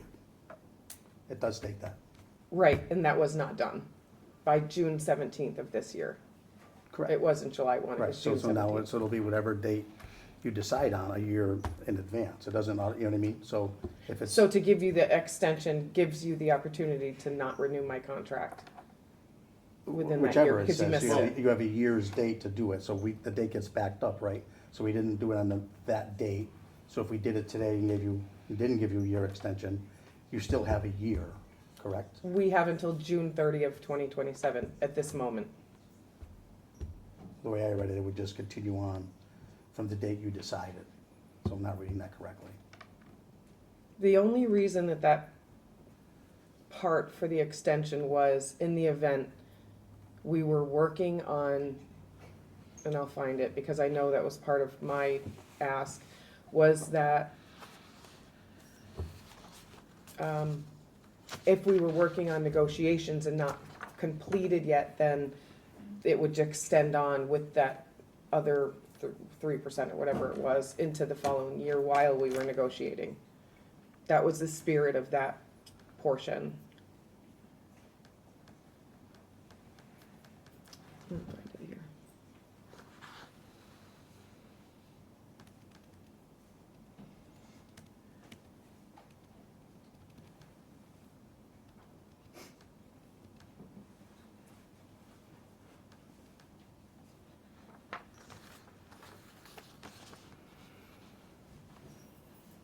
D, 3D.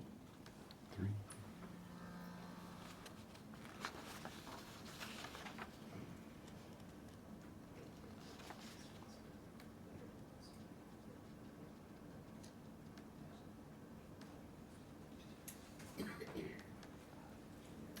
Keep going by it.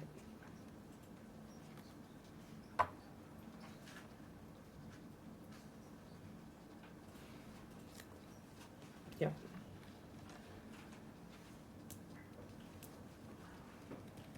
Until such time as her salary and benefits shall be otherwise provided for. So the spirit of that was a contract negotiation time.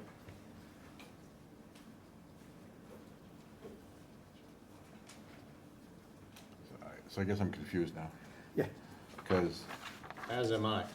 what's written in spirit doesn't, so on one hand, what I'm hearing is that you'd rather us evaluate you before the end of the year, end of next year, this next coming year, I would. and then determine what's happening after that. To an extent, 3 year, or whatever the number is. Yeah. Versus extending it a year and taking the time to evaluate and do that. So the only question I'd have on that is that I don't know if we That's need an something attorney that question. waives language in this contract. Because there's restrictions we have as far as packages, severance packages and other things that are all date bordered. Mm-hmm. So we miss some of those dates. We recognize we missed some of those dates. We're falling on the sword and saying we're trying to extend this so that we can get this done the way it should have been done. Yeah, so I don't see where is it that we have a 1-year extension clause possibility here? We don't. We don't. no, we don't. We're offering you, we were talking about offering a 1-year contract, successor contract to this one, which would give us under the same terms and conditions herein, but that would give us the time to get that done, and pending the outcome of that formal review, offer a second successor contract of the 3 years. I think we're saying similar things, but differently. You're condensing it. Yeah, Come on. yeah, sure, I don't know that I will be able to just agree to it. I We're, mean, we're not asking yeah, that right now, obviously, subject to negotiation and discussion. This is a policy position of the board at this moment, recognizing the fact that, and I wanted to get it in front of the board because, well, one, that date went by, so you're gonna be without a contract on July 1st, 2027. But we also have that provision in the contract that we're supposed to do a review, which we haven't done. So this, I thought that potentially that might be a way to get that done within the time parameters in the agreement. okay.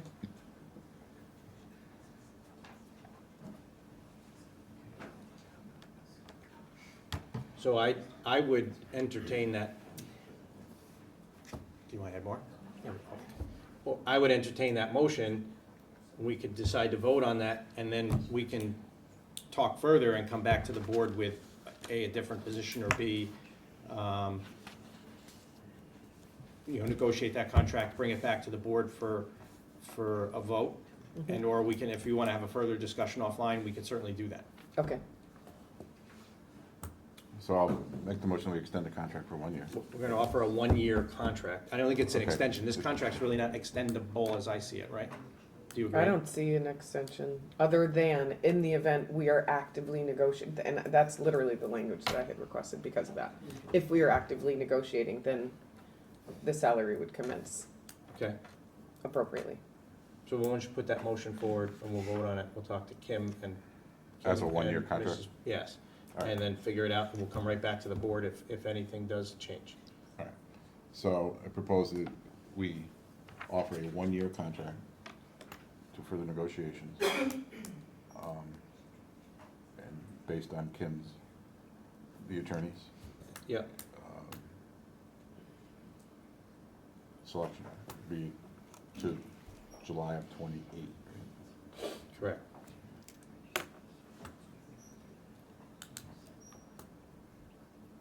I'll come back to you on the date, because the date would be, I'd have to read the contract again, because we're within that 1 year, we had a 1-year notice period that elapsed on July 1st, June 18th, 17th. So, but it'd be a 1-year contract subsequent to that. So, is that your motion? Yes. Is there a second? No second from you, sir? Nope. I'll second the motion. Roll call vote. Doug Mogul, yes? Russ Anderson, yes? Joseph Didi, no. Okay. Other new business. I alluded to this earlier. We'll be quick on this part. I think we should negotiate an agreement with Ty and Bond as our third-party reviewer for future projects that, under the bylaw, require third-party review.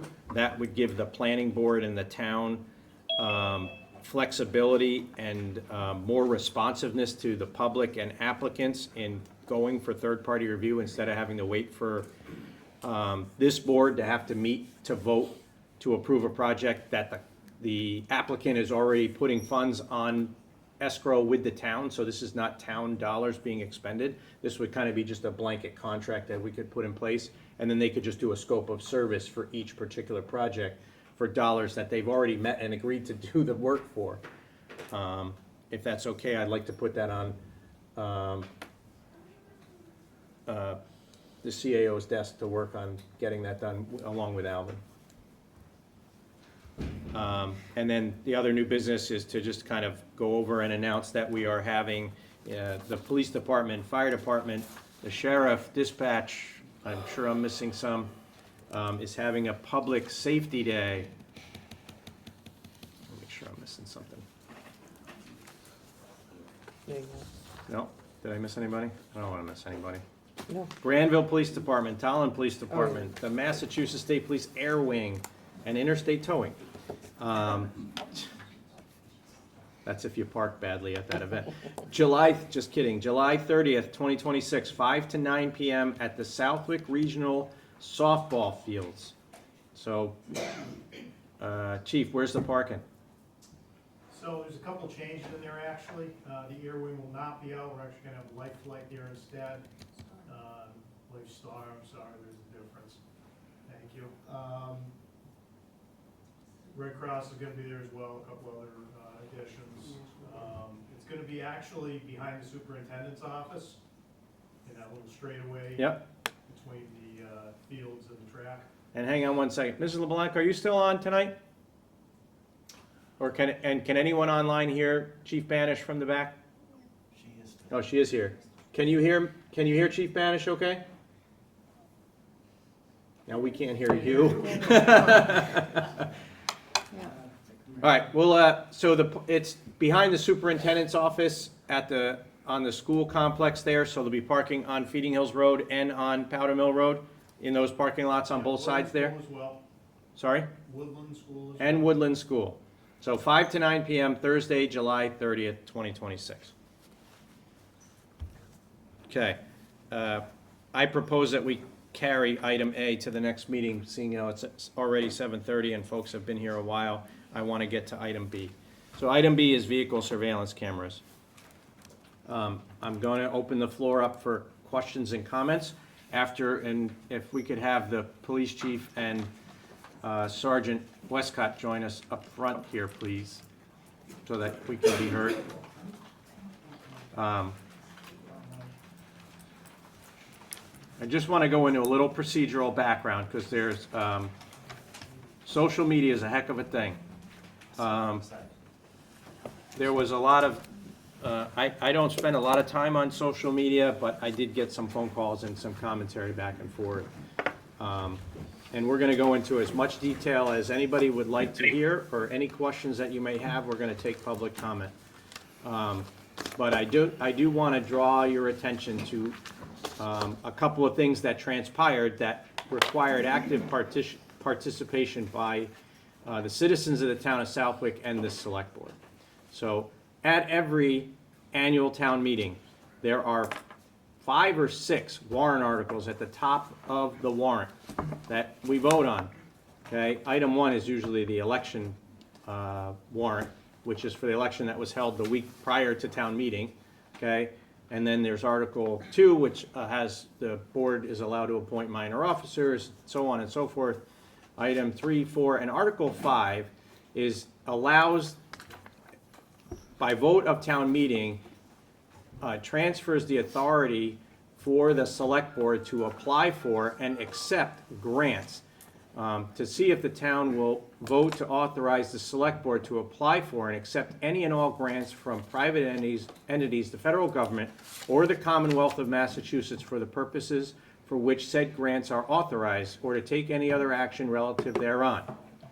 And that was done at every single town meeting I've ever been a part of for the last 20-something years, high 20s.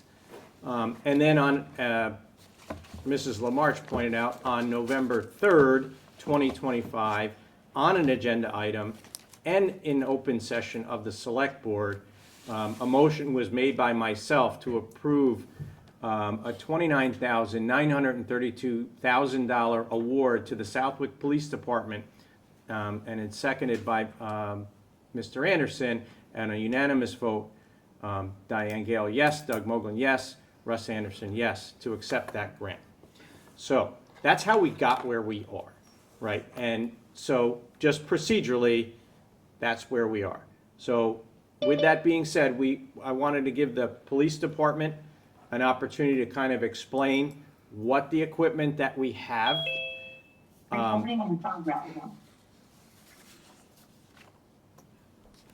good? We're good. Okay. Great time to get hacked. Well, we've been Zoom bombed a few times, so we're always on guard here, right? Especially if it was that camera. Right? Yeah, no kidding. But we want to, discuss what we have. No equipment's been deployed. A policy has not been implemented yet which is a predicate for whatever's going to happen with these devices. Who has access to them? Is someone in the room on Zoom? No. One more. I know, trying. There we go. Usually it's a person in the room that joins that kicks our butt. All right, so that's the basis for where we are. So we have to implement that policy, then we can discuss, you know, before anything got put on poles or put anywhere else in town. So who wants to go over what is the general equipment that was the subject of this grant? And, I wanna ask, the grant was. Ms. Lamarche, I haven't opened the floor yet for Oh, I'm questions. sorry. I asked the two, Oh, the I'm chief sorry. and the sergeant to kind of go over some of the equipment first. Then I will open up the floor to questions, okay? Yes, sir. Thank you, ma'am. I apologize. There's no need to apologize. Thank you. I mean, I think we'll start how we got to where we are, a little bit more explanation there. Every year, as part of our process over the police department, we obviously reevaluate what we're doing, what equipment we have, how we can best move forward, you know, with personnel, with technology, with equipment. The cameras that we're talking about, the license plate readers, been discussed for a number of years within the department. I think that dates back to Chief Landish or possibly even before that. It's something that obviously has a significant price tag to it, as you've seen. It was something that we didn't feel right going to the town for funding for it. We were able to apply for a grant roughly last fall, if I remember correctly. That was the Edward J. Byrne Memorial Assistance Grant, also known as a Byrne Grant or a JAG grant. We were awarded that grant to the tune of just under $30,000 with the approval to purchase 3 cameras and equipment. We looked at several different suppliers. We obviously looked at Flock, which is the one most of you have probably seen online. We also looked at Motorola, and was there another one, Mike? Access. Access that we looked at. After exploring each one of those groups, we decided to go with the Motorola cameras. Sergeant Westcott will explain a little bit more as far as how those work and everything. Getting back to the grant a little bit, that particular grant can be used for law enforcement programs, corrections, prevention, education programs, crime victim, witness, all stuff of that nature. Once we were awarded the grant, I believe in last October, I did email the CAO and said, hey, we got this grant, what do we need to do to have that approved? It was brought to the Board of Selectmen at that point. It was heard at that November, I believe, 3rd meeting we had talked about. Correct. I'll let you get to that. You know, obviously, one of our concerns was the legality of using these cameras. I mean, obviously, as you know, there are concerns with them as far as personal information being out there. Pretty much all the court decisions that have come down so far across the country have basically said that the initial reading of license plates in public does not constitute a search. It is considered mere observation. You know, recommendations for addressing these types of concerns are implementing stricter regulations on data retention, requiring warrants for accessing, enhancing transparency regarding the technology used by law enforcement. As far as the Fourth Amendment analysis that and this is actually a Massachusetts case. There was a Massachusetts case in 2020. It's called Commonwealth versus McCarthy, if anyone wants to look it up. That dealt with cameras, specifically ALPR ones that were posted, I believe, out on the Cape on a couple of the 2 bridges that go over to the Cape.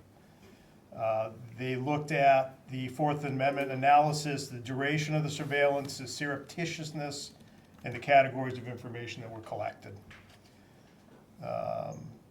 Again, I'll let you guys look up, you know, further on that one. The bottom line in Massachusetts was ALPR says ALPR use is not automatically a Fourth Amendment search, but courts will scrutinize whether or not the surveillance is limited, targeted, or proportionate to the investigation.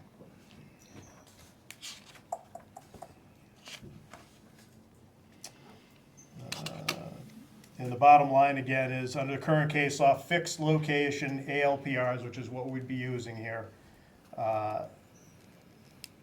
without a warrant are generally not considered a Fourth Amendment search. The plan was at the time, before we deployed any of these cameras, we were gonna come to the public with a press release on our website. We'd also come to the public with other forms. Obviously, our phone system's not working right, but we'd be coming to the public with a full policy to basically spell out everything as far as when they can be used, who can use them, what information there is, what information shared, who owns the information. And that was our thinking at that point in time. It wasn't hide it from the public, let's go and do this. We do know there was obviously a issue over in Westfield, I believe last year or earlier this year, where, you know, there was some public outrage as far as cameras being over there and the public being completely unaware of them. So with that, I will let Sergeant Westcott go into the specifics of what these cameras that we chose can specifically do and not do. So basically, this is my fault. Maybe. So we looked at what we needed. A lot of the car breaks are happening, that kind of stuff. We found that those cars coming into town are stolen. These will give us the heads up that, hey, this car stolen is coming into town. Does it read every plate? Yes, every plate that it can.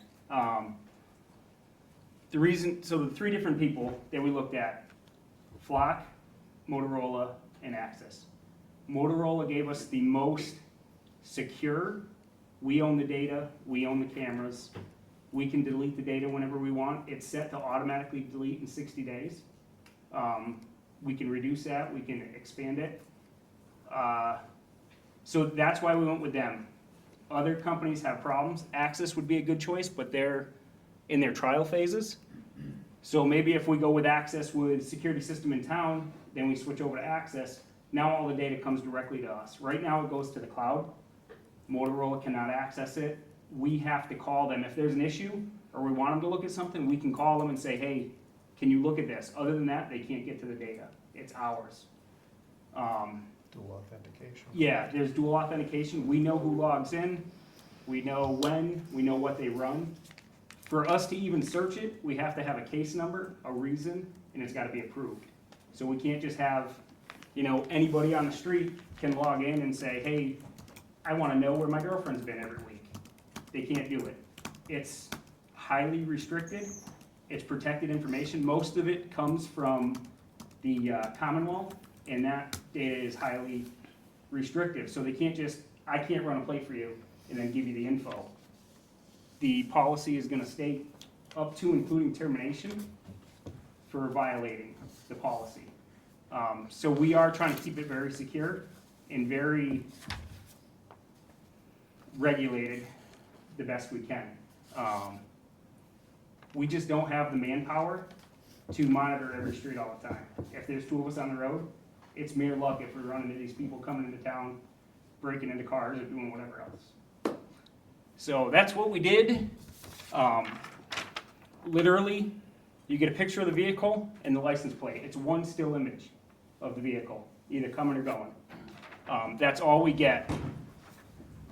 It gives us a map, and we can kind of see where they're coming and where they're coming in, if they're leaving. That's what we get from it. We don't get your date of birth, your social security number, all that stuff. No, it's your vehicle, anything associated with it, like if it's in the hot list. So if it's stolen, it'll alert us saying, hey, this stolen vehicle is coming into your town. We have to look at the image and the plate and say, yeah, that's the correct plate, that's the vehicle. And now we can move our resources to that location. It only alerts us if the vehicle is, we can set all the priorities. So there's low, medium, high, stolen vehicles, high. We want to know when they come into town, because what are they up to type thing. So there's all different reasons for alerting, and not everybody's going to get the same alerts. If the detective gets a warrant to look for a certain car, he can get a warrant and he can put that in. He's got to have the case, the reason, everything, and it'll give just him that info. It won't go to everybody else.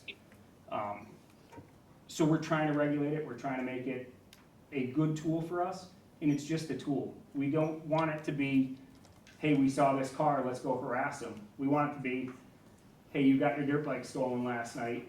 We have on camera a red pickup truck. We can type into the analytics, red pickup truck, motorcycles in the back, and it'll just look for red pickup trucks in the area with a motorcycle in the back and just give us those vehicles. Now we have to do the legwork to go and make the case. We can't just say, oh, that's it. So that's part of this whole thing. This is an investigative tool. Yeah. This isn't something where it's gonna be tracking your speed, it's gonna be sending you tickets. This is merely part of an investigation for us. Like the sergeant said, if there's a stolen vehicle, if there's somebody who's missing, if there's B&Es in the area. We had some the other night, coincidentally, of course, over on, I believe, where was it? Granville Road. Granville Road, Yeah. so. And we did have a license plate actually stolen from a different address, and lo and behold, that license plate actually popped up on a delayed query in Connecticut, down below Hartford. So unfortunately, a lot of our stolen vehicles and stuff end up down in that particular area. I think a lot of the perpetrators come from that area as well. That's the other thing with Motorola and Flock. Flock, you get it, everybody has access. Motorola, we can say, hey, let's share it with Westfield, let's share it with our surrounding communities. Basically, on our map, I drew a box around Southwick, and those are the only alerts we get. So any cameras that are just outside our borders, if somebody passes them coming into town, we'll get an alert. So the way we leverage this is we can only afford 3 cameras on this grant. Westfield's got, I don't know how many, but we can get their data, and we didn't expand it to all of Westfield, because I don't care if they're on the other side of the pipe. But if they're coming into town, I wanna know. So now we just leveraged it, so our 3 cameras, there's 6 cameras on our borders, or however many there are. If there's any down in Connecticut, Suffield, Granby, it all ties in. We have to allow sharing, and they have to allow sharing. We also can write a policy saying, hey, if you use our data, here's the terms. And they have to agree to that before they can even look at our data. So what he was saying too, missing people, we had a case not that long ago right up on the north of College Highway, elderly man, dementia, took the family car before anybody else was awake. He was gone. They're like, we think he went to Westfield. Before we even got the information to enter into the report to put it out as a BOLO, we contacted dispatch. They literally called Westfield and said, hey, we think he's in town. They put his plate into their system, and he was found before we even left the house. They were able to locate him, stop him, and get him back home before we could even get the information to put out. That's how this stuff works to benefit the community. And like everything else, I know it's been out there on social media, the system's not perfect. Are there gonna be plate misidentifications? Yeah, there are. There's a couple right on the sheet that's been going around. The PVTA van on there is coming back as a black Ford Mustang. The problem with that is, and unfortunately the plate's blocked up, but you can't see it. It doesn't read the PVTA, it read A with the corresponding numbers at the bottom to come up with that Mustang. But, you know, if you're conducting an investigation, you should be looking at that picture saying, yeah, that picture doesn't match. What's wrong with this? Okay, I see. The problem is it misread the plate. That's a completely different plate. It ran it as a passenger plate. Same thing at the bottom with the Kia Optima, which is a budget rent-a-van. The budget rent-a-van was a temporary tag. I actually had one of my cousins call me not too long ago. He got picked up on a plate reader somewhere out of state. Same thing, it ran the plate, and when I looked at the picture of the plate he gave me, it ended up being a dealer tag. So the technology read it as a regular passenger plate, which it wasn't. So I told him send it back with the explanation, hey, this is the wrong plate type and whatnot, and I haven't heard anything else, so I assume that took care of the problem. The other thing the grant did is it gave us 5 years with the cameras. So we own them forever. It gave us 5 years to the analytics and data. If we want, so my goal is if it works and we all say, yeah, you know, this is a great tool, then within that 5 years, my goal is to write another grant for more cameras and another 5 years of licensing. If we find out, hey, this doesn't work, you know, it's causing more headaches than it's worth, then we can just drop the program. It's a 5-year term right now that we have for the analytics and the data. So that's about That's about it. That's about it. And I mean, both of us live in town, both of us are lifetime residents here, you know. Neither one of us have any interest in having our friends and our family surveilled at all times. I just think the benefit here outweighs the negative as far as how we're using as a department. We can pare it down pretty significantly, so it's as least intrusive as it can possibly be. Thank you. So I appreciate the information you provided. Does the board have any other questions? Just equipment-wise, if it's vandalized, are we liable for it? I think it'd be like any other piece of town equipment, it would be insured through Maya. Unfortunately, we have to even ask about something like that. We own it, and honestly, that's one of the reasons why I wouldn't say, hey, we're putting them in these locations. Number one, vandalism, and number two, we don't wanna tell the people coming into town, How to breaking into avoid it. cars, where to avoid, what roads to avoid. We only have 3, we can't put them everywhere. They are L6Qs, they're portable, so we could put them on one pole, and then if we have a problem in the south end of town, we could adjust them as needed to get the information we need. Like if we have a rash of brakes just on Granville Road, maybe we have to put one up there until we can work on that issue. And they're portable how they are, they're battery operated portable. They can be fixed mounted or moved wherever we need to at any time. They're very easy to move. I did want to quickly address something that came up earlier too. I know you're talking about the 4 mounted cameras and the 2 mobile ones. Yes. That's actually a completely different grant that we had gotten. Those are actually speed signs. Those are speed signs. So those, I believe, there's going to be one on Feeding Hills Road, Powder Mill Road, South Lawn Yard, Mort Vining, and then the 2 trailers.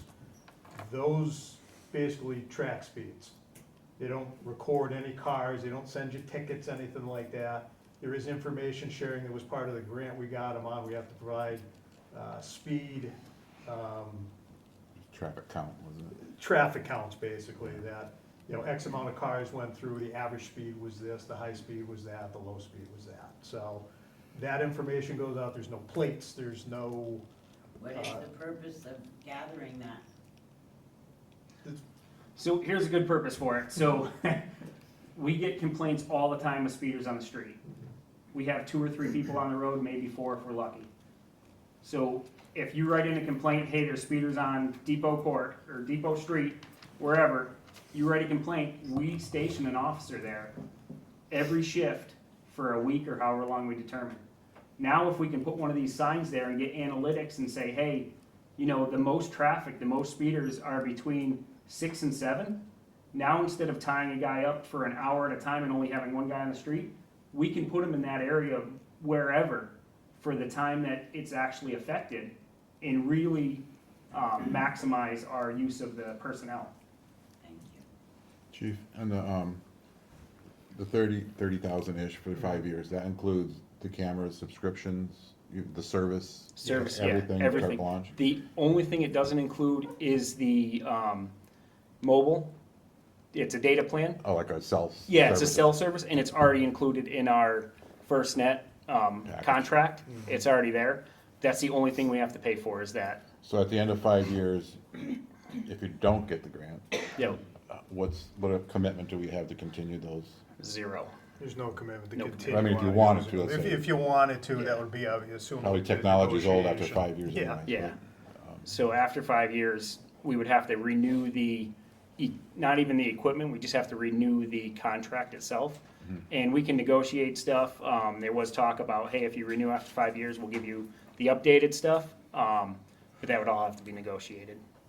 And then the only other thing I saw in one of the websites, I saw Stomass, I saw others on a transparency issue, or whatever you wanna call it, was they posted their logs, you know, the case number, it showed how it went, how long they keep your information. It was pretty interesting, actually, how it all worked. Is that kind of something you're talking about once you're there? So we 'Cause could. as for like, you just can't pull somebody over. You have to make sure that Yeah. the car fits, the sticker fits, the person fits, you know, all that stuff. When you use the ALPRs, if you're looking for something, You'll see the 3 red boxes at the bottom. Yep. Those 3 red boxes, you have to put that criteria in even to do a search. So what I got was a spreadsheet of this. Yeah. It showed you the case number, the officer So- involved, didn't tell you what you were doing, but. Yeah, so we could do audits where we could say, hey, how many, we could look up the chief, hey, how many times has he done a query? And it'll show us when, where, everything that he queried, and we get everything from it. So It's routine audits. Similar to Yeah, Sage's. and part of the reasons these haven't been pushed out is because the chief and lieutenant are diligently working on a good, solid policy. We wanna make sure it's ironclad, this is what you can do, this is what you can't do, here's who can use it, here's who can't, and here's the punishment if you misuse it. We have to police ourselves. So that's part of the hang up of this going out, is they're really buttoning down a real good policy to do this. Which has to get approved by you guys. Okay. Absolutely. So what's the give for the grant? What are they getting out of this? Nothing. The JAG grant is to help the communities with police and all that stuff. It's the JAG burn grant. They get nothing back from it. We don't share data with them. We don't do anything. We don't share it with Motorola. I hear you. I Yeah, just yeah, yeah. want you to publicly say Yeah. that. Yeah, That's they get nothing out of it. Westfield's got it several times, and that's why I'm thinking if these cameras work out and we want to improve it, because 3 roads, there's many ways in and out of town. The best place is your choke points and then your access points. So we want to get the cars coming from Connecticut. We want to get them coming in from Springfield. And those are the ones that we data share, that we're thinking about data sharing with too, is because a lot of our stolen cars end up down in Connecticut or over in Springfield. So if we data share with them, we can see if our plates are over there already, and we can recover them much faster or have an idea of where the property went. Further questions? I'm sure, but I know people want to. Mr. Didi? I'll wait to the end. Okay, so I started public comment on Zoom, so I'll start in the room tonight. The young lady behind the fire chief. If you could please just come up so that Mrs. LeBlanc and anyone on Zoom can hear you. Go right down each row.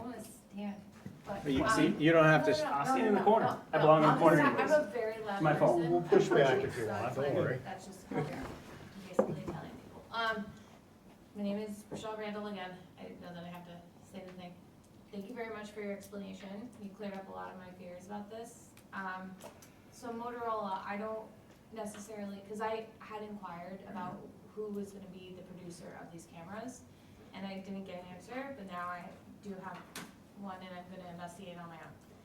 My issue is that a lot of the cameras that, even the LPRs, the basic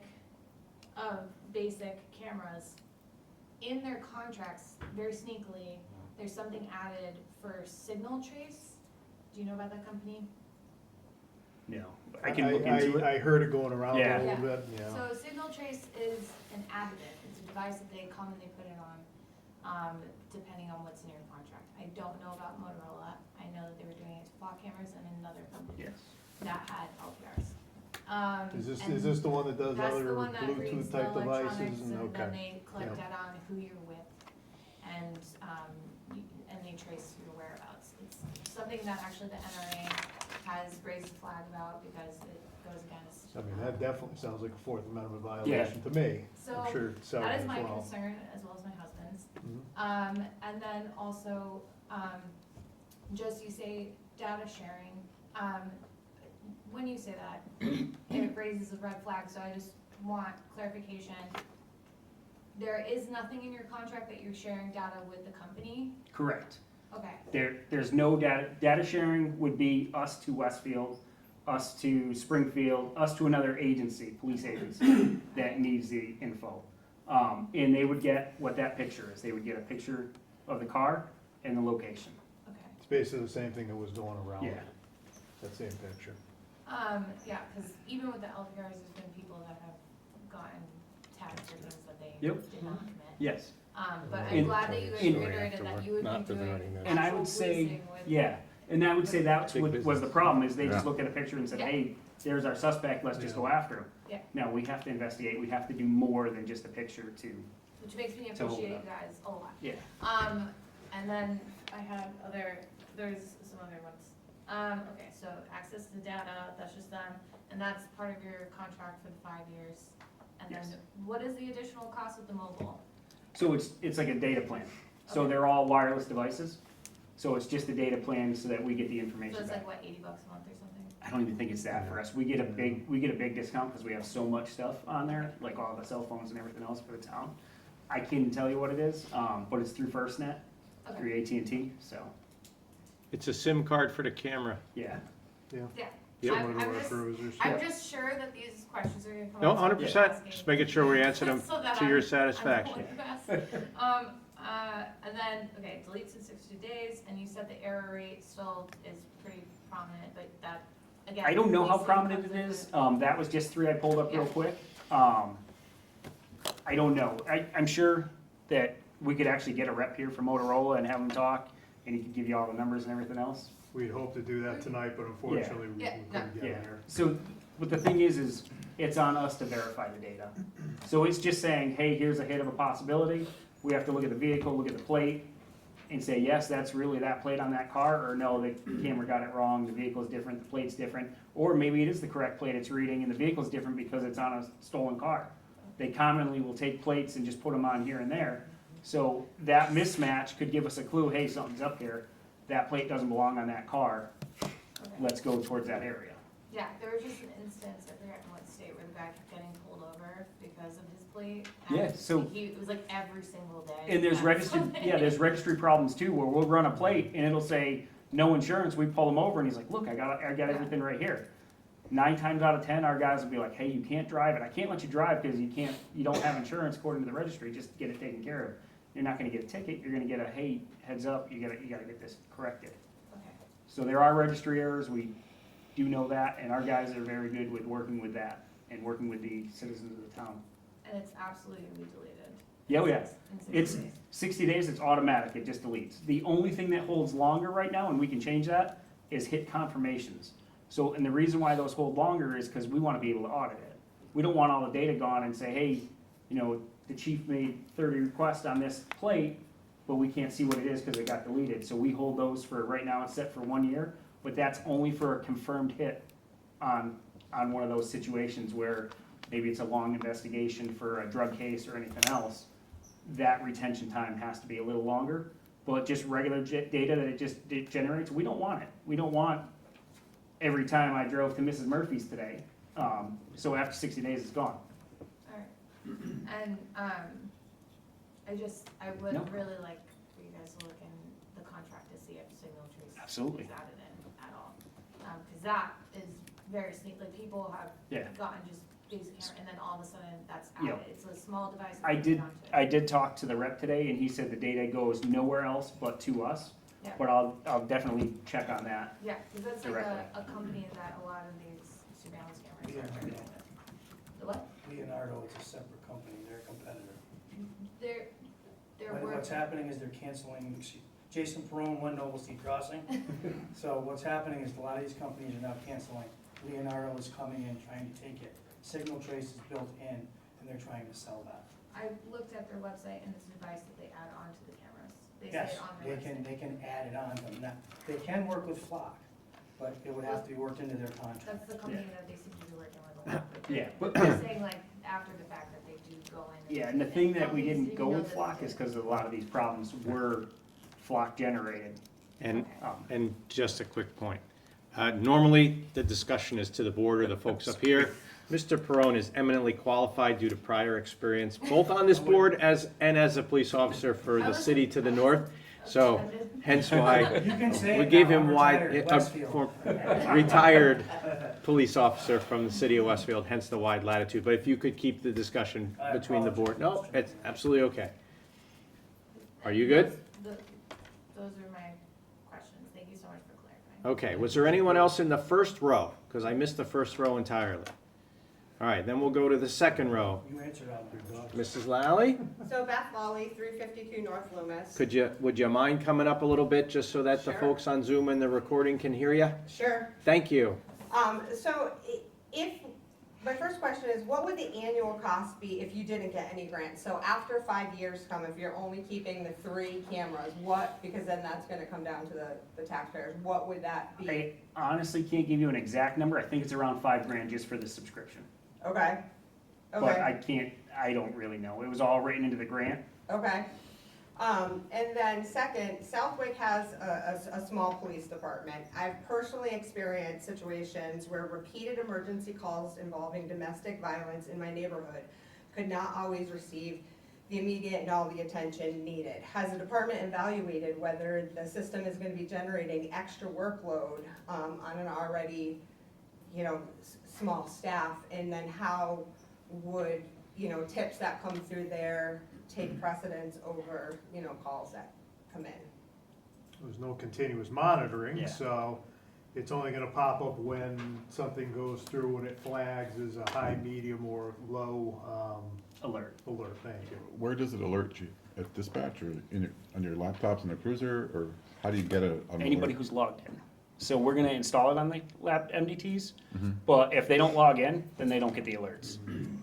So some people might just be like, hey, I'm not using them. For your question, domestics, that kind of stuff are gonna take the most priority.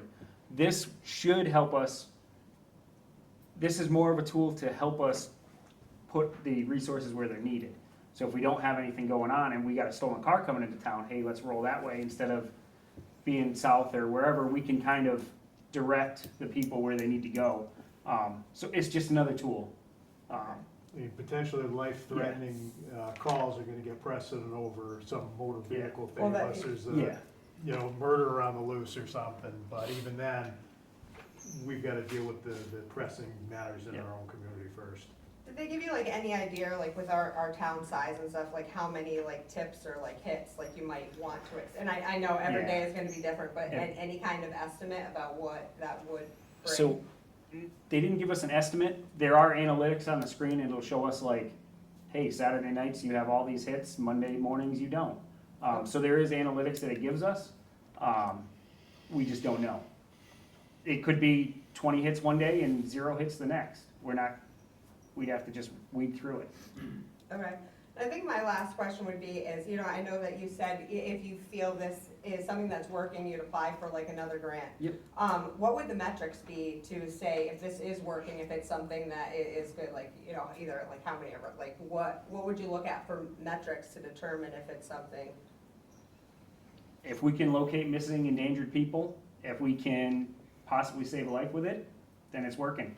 If we can stop stolen cars from coming into town, if surrounding communities that are coming in and causing these issues go, hey, Southwick's got cameras now, we're gonna, maybe we'll go to Granville, maybe we'll go somewhere else.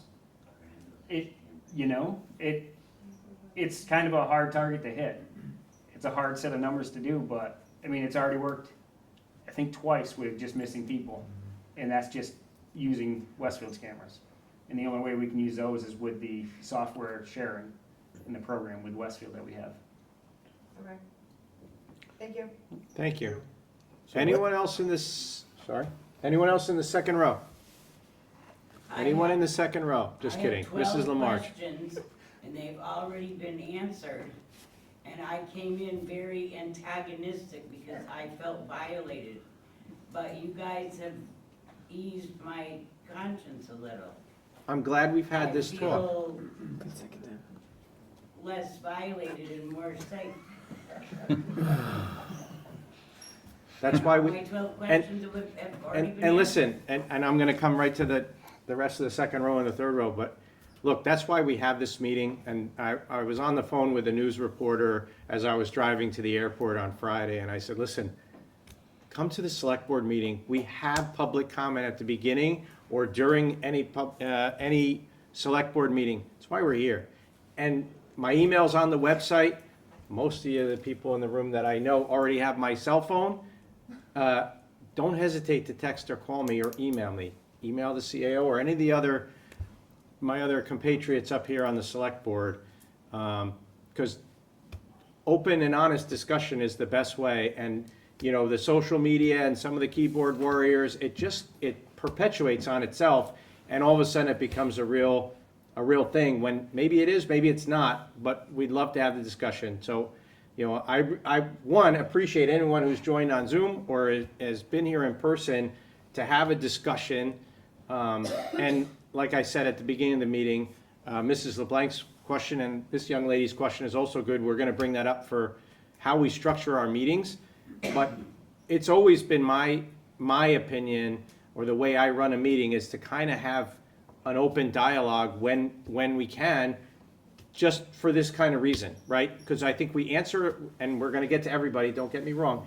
We answer a lot of questions. Hopefully we assuage some fears, or if we're doing something incorrect, you hold us accountable, right? So, and I appreciate you stepping up and saying that. It does mean a lot to me. One quick question. So when you're sharing data with another jurisdiction, they have, what is the spec of information on the case that they're looking into that you need in order to share that data? So basically, they have their own policies. We can make sure, hey, you have a good policy. We're not sharing any data right now because we don't have the thing. But part of our policy that we can write, we can send them a policy saying, hey, your policy has to meet this criteria. If it doesn't, you're not getting our data, and we don't share it. All right, that was my, Yeah. the stalking aspect and also Yeah, yep. targeting one person,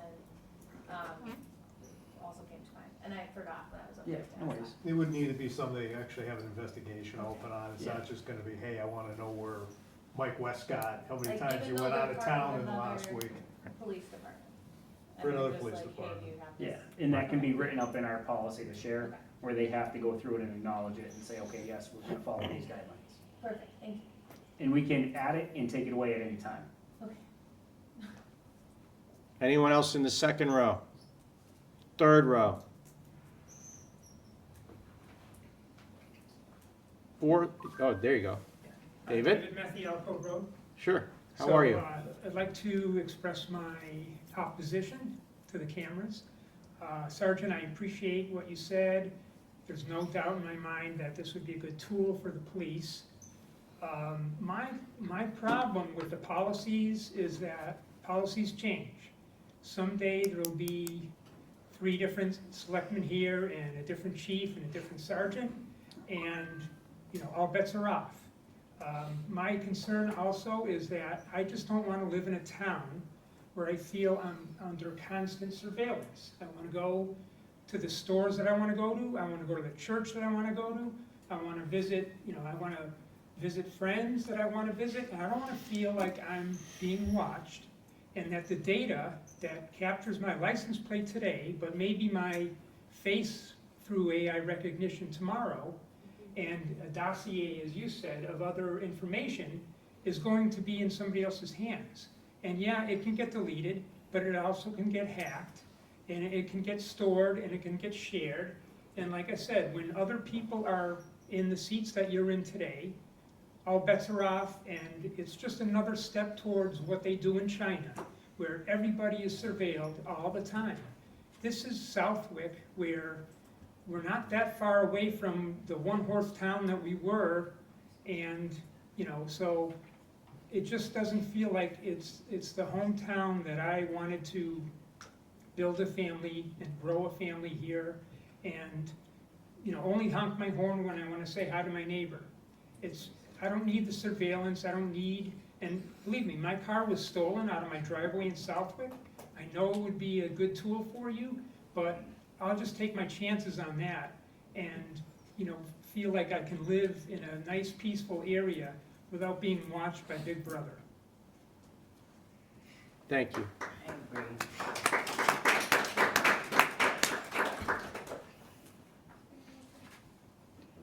Anyone else in that row? That row, we're working our way to the back, sir. Sorry. The next row?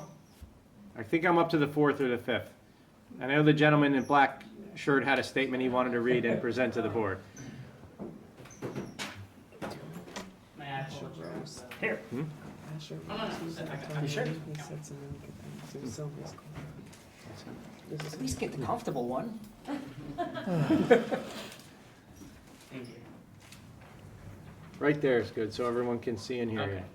Okay. First, I want to start off by saying that my dad was a former police officer, so I totally respect the police. My How about first if we- name is Asher. That's my what last you name's should start Rose, off 2 with. Partridge Lane.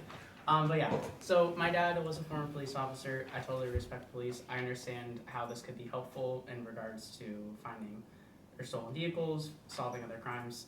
But I really do believe that this crosses a line into something that I'm not personally comfortable with. So the first question that I have, and then I have a statement that I'd be like to read. It will be over 3 minutes, so I can submit it to the record to have be read, whatever you prefer. Would the police department be open to have, like, not sharing the data to the other towns? Be something we could certainly discuss. Yeah, and we can definitely discuss it, and we can cherry pick who we share it with. So some towns are like, hey, you don't share with us, we don't share with you. Other towns are like, yeah, here, have our stuff, we don't care if we have yours. But yeah, I mean, the power of it is sharing. Like I said, we can only afford so many cameras. It's just way more beneficial if we can, you know, Westfield's already got our original dispatch. If we can share with their cameras, and that would be, you know, that's a home run for both. We have 3 extra cameras. If they get 3 extra cameras for us, we get 6 or 10 from them. But yeah, we definitely, Chief knows, we've probably got 200 requests for data sharing. We haven't shared with almost any of them. I think we have 8. I mean, we have no interest in sharing with Texas and California. We have no reason for it. Okay. And then I heard you earlier mention that the data would be deleted after 30 to 60 days, whatever is decided. If that was shared to another town, does that town now have access to that data based off their policy? So for example, if that town didn't have their policy for it to be deleted by 60 days, let's say they had it be a year, for example, would they have access to our data for a year based off theirs? No, ours just disappears after 60 days. So if they query ours, it's not there if it's been over 60 days. Okay. And we can fine tune that. We can, maybe we go all data, 30 days. We can fine tune how we need to with that. We can pare it down, or we can bump it up, whatever's most appropriate for what we're doing. Okay. And then the last question, so when the policy is completed from the police department, is that something that would be available for the town to have public comment on, or to basically make suggestions, or if we had anything that we thought would be? Don't tell the chief I said this, but you can FOIA request all of our policies. Okay. But the board, it's gotta go through the board, and the board's gotta look at it, and then once everything's approved, it'll be available. Okay. So then I'm gonna go to my statement, if that's okay. Before I do that though, I will say, there was one meeting, I forget if it was a regular town meeting or something, but I do recall vividly, the select board member, Joseph Dede, was talking about how there was this law, or bylaw that was trying to be passed regarding an environmental policy in town, and he mentioned like a little kid skipping a rock on a lake. Yeah. So if that was an intrusion on basic freedom or policy, I don't know what ALPRs would be in that regards, but okay. Dear Mr. Chairman Douglas A. Moakman, Mr. Vice Chairman Russell E. Anderson, and Mr. Clerk Joseph J. Dede.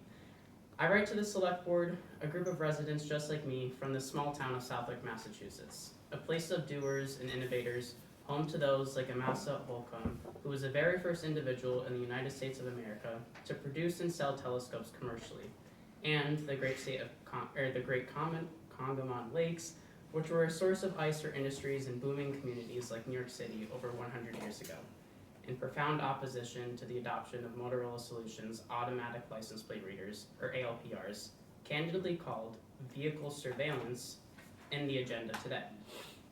When civil liberties are on the line, it is up to all residents of a community, young and old, rich and poor, of varying political parties, of every race and every creed, to stand up and protect our rights. History has continuously demonstrated that once a right is given up, it is very rarely returned. I write with sincere wishes that not only these words, but all of those who have been brave enough to speak out today will be taken into the deepest of considerations. While I may be profound in my opposition, we need as a community to come together and recognize that we all just want what is best for this town. I urge the Select Board and the Police Department here today to consider the enclosed information as you consider your next steps after receiving the Byron JAG Local Law Enforcement Funding Opportunity Grant and the proposed purchase of Motorola Solutions ALPRs, or any brand for that matter. I emphasize propose since it's never too late to say no, and it's never too late to do the right thing. I implore you to consider the following informations outlined in 3 core categories: legality in the courts, morals and ethics, and demonstrated effects. It is critical to note that this list is by no means exhaustive, but merely provides a glimpse of what an 18-year-old boy can momentarily gather. We begin with legality in the courts. As mentioned by the police chief, Mr. Banish, in 2020, the Massachusetts Supreme Judicial Court, or the SJC, the highest court in Massachusetts, determined the following information about automatic license plate readers. Below are excerpts from the Supreme Judicial Court's ruling in the case Commonwealth v. Jason J. McCarthy, which I have fully read myself. Quote, with enough information, quote, with enough cameras in enough locations, the historic location data from an ALPR system in Massachusetts would invade a reasonable expectation of privacy and would constitute a search for constitutional purposes. In simple terms, and from my understanding studying to become an attorney, this means that without a search warrant, not currently required by the law to access data collected by ALPRs, the highest court in Massachusetts finds the current means of gathering or accessing such data is in clear violation of the Fourth Amendment of the United States Constitution, as well as Article 14 of the Massachusetts Declaration of Rights. Moreover, let us consider the parallels to other means of surveillance, such as cell site and location information. That is, a digital breadcrumb trail that your cell phone leaves behind, and its similar implications with ALPRs. The SJC has farther ruled in Commonwealth v. Augustine that a search warrant based on probable cause is required to access a citizen's historical cell site location information, or CSLI, from telecommunication providers. Think Verizon, AT&T, and T-Mobile. In relation to ALPRs, the SJC ruled in the previously mentioned McCarthy case that, quote, like CSLI data, ALPRs allow the police to reconstruct people's past movements without knowing in advance who police are looking for, thus granting police access to, quote, a category of information otherwise and previously unknowable. See Carpenter. Like both CSLI and GPS data, ALPRs circumvent traditional constraints on police surveillance power by being cheap relative to human surveillance and surreptitious. I don't know how to pronounce that. You previously mentioned that. Surreptitiously. Thank you very much. The court farther continues that, quote, for while no ALPR network is likely to be as detailed in its surveillance as GPS or CSLI data, one may be able to make many of the same inferences from ALPR data that implicates expressive and associated rights. The court cites a document submitted by the International Association of Chiefs of Police, that is, the world's largest professional organization for law enforcement leaders, who warned, quote, collecting ALPR data from multiple sources creates a risk, quote, that individuals will become more cautious in their exercise of their protected rights of expression, protest, association, and political participation because they consider themselves under constant surveillance, end quote. Furthermore, the SJC and McCarthy found that, quote, similarly, with cameras in enough locations, the hot list feature would implicate constitutional search protections by invading a reasonable expectation of privacy in one's real-time location. If deployed widely enough, ALPRs could tell police someone's precise real-time location virtually any time the person decides to drive, thus making ALPRs the vehicular equivalent of a cellular telephone ping. In other words, quote, to know that the government can find you anywhere at any time is, in a word, creepy, which was a quote from the Associate Justice Lennox. As for the morality and ethics of this proposed surveillance, using the Select Board's own description for the agenda, we shall remember the words of Benjamin Franklin, who famously said, those who would give up essential liberty to purchase a little temporary safety deserves neither liberty nor safety. Let us not give up essential liberty for perceived safety. However, one should again ask what safety this would provide. Shifting to the demonstrated effects, let us shine a light on what the real instances of the use of ALPRs provided. In transparency, I fully acknowledge there are certain positive instances when ALPRs have helped, and I count on my fellow neighbors who disagree with me to provide that perspective. But for me, I ask myself, safety, but at what cost? As we explore these demonstrated effects, let us continuously ask ourselves, is this safety, is this secure, or is this right? In Aurora, Colorado, police department officers who held a woman and 4 black girls ranging in age from 6 to 17 years old at gunpoint after wrongfully suspecting they were in a stolen car according to a false reading from an ALPR. Now that was from NPR. As noted, there are multiple instances of the ALPR technologies getting the license plate incorrect. So I asked, is being falsely held at gunpoint safe? Is it secure? Is it right? I don't think so. In Denver, Colorado, Christina Elser was accused of a crime she didn't commit because of quote-unquote evidence from ALPRs recording her. She had to prove her innocence, a terrifying reality in a world where we are innocent until proven guilty. That was an article from the news outlet Colorado Sun. Is having to gather a stack of evidence to prove your innocence right? Again, I think not. In February of this year, a flock camera in Sherwood, Arkansas, misread the license plate of an SUV, leading officers to detain an innocent couple at gunpoint while their 6-week-old baby sat alone in the car seat in the back of the vehicle. Now this was from Institute of Justice. Is endangering a 6-week-old baby because of a decision to allow ALPRs in the community safe? Is it secure? And again, the answer seemed to me a resounding no.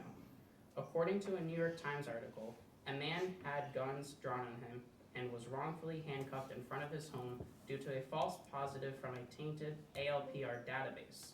His name was Mr. Hofer, and quoting from the article, quote, Mr. Hofer happens to be the chairman of the Oakland's Privacy Advisory Commission, in addition to filing a federal lawsuit against the Costa County Sheriff's Department for the detainment. He is speaking out against the surveillance technology.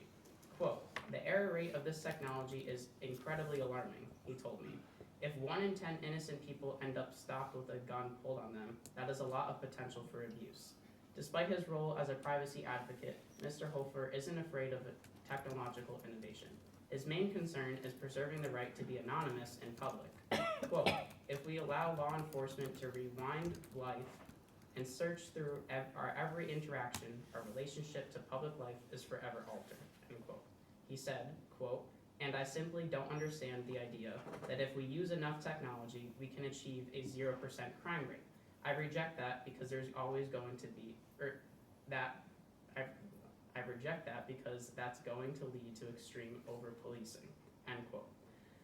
Most thought-provoking is a decision by the LAPD, the nation's 3rd largest police department, to let their contract with Flock, an ALPR provider, expire, citing serious concerns over civil liberties and privacy. Now that was from 404 Media. If the nation's 3rd largest police department can't figure out how to use ALPRs to balance security with civil liberties and privacy, that's a major red flag. Automatic license plate readers are creepy, dangerous, and reflect Big Brother surveillance. The residences of this town and the select board need to come together and get this right. I fear if we don't, there is nothing separating our ALPR technology errors from those nationwide, not to mention the data privacy concerns, which have to an extent been clarified, that could enable mass surveillance accessible throughout the country. With the utmost opposition to the adoption of Motorola solution ALPRs in Southwick for the quote-unquote short list outlined above, I respectfully ask the select board and the police department not to proceed with this plan. Sincerely, Asher Rose. Thank you very much. Asher, can I address a couple of those? Sure. So real quick, a lot of those cases, Thank you. hopefully those cops got dealt with accordingly, because is it the LPR's problem, or is it the officers for not legitimizing the hit and doing their due diligence to either rule it out or rule it in? So that's one thing. A lot of people are leaving Flock, and it's over these concerns. That's why we didn't go with Flock, because there are problems with that platform. There's just a couple of my things. Thank you, though. Thank you. I'll come back to you, because the gentleman in the back, I made him stand up 4 times already. Come on up, sir. Greg Smith, 49 Lakeview Street. Can you just come up and speak a little louder just for the folks on Zoom, please? Thank you. I just want to piggyback up what the last couple people said. It seems like a lot of the concerns aren't what these cameras currently do, but what they could do in the future. I have no doubt that the Southwick Police Department has the best intention with these, but a lot of the fear comes from what could be added to them. For example, I believe you said that you could either ramp up the time that the camera, that the pictures are saved or lower it. Or lower, you know. Is that put to a town hall, a town vote, or is that at someone's discretion? That would be probably at my discretion.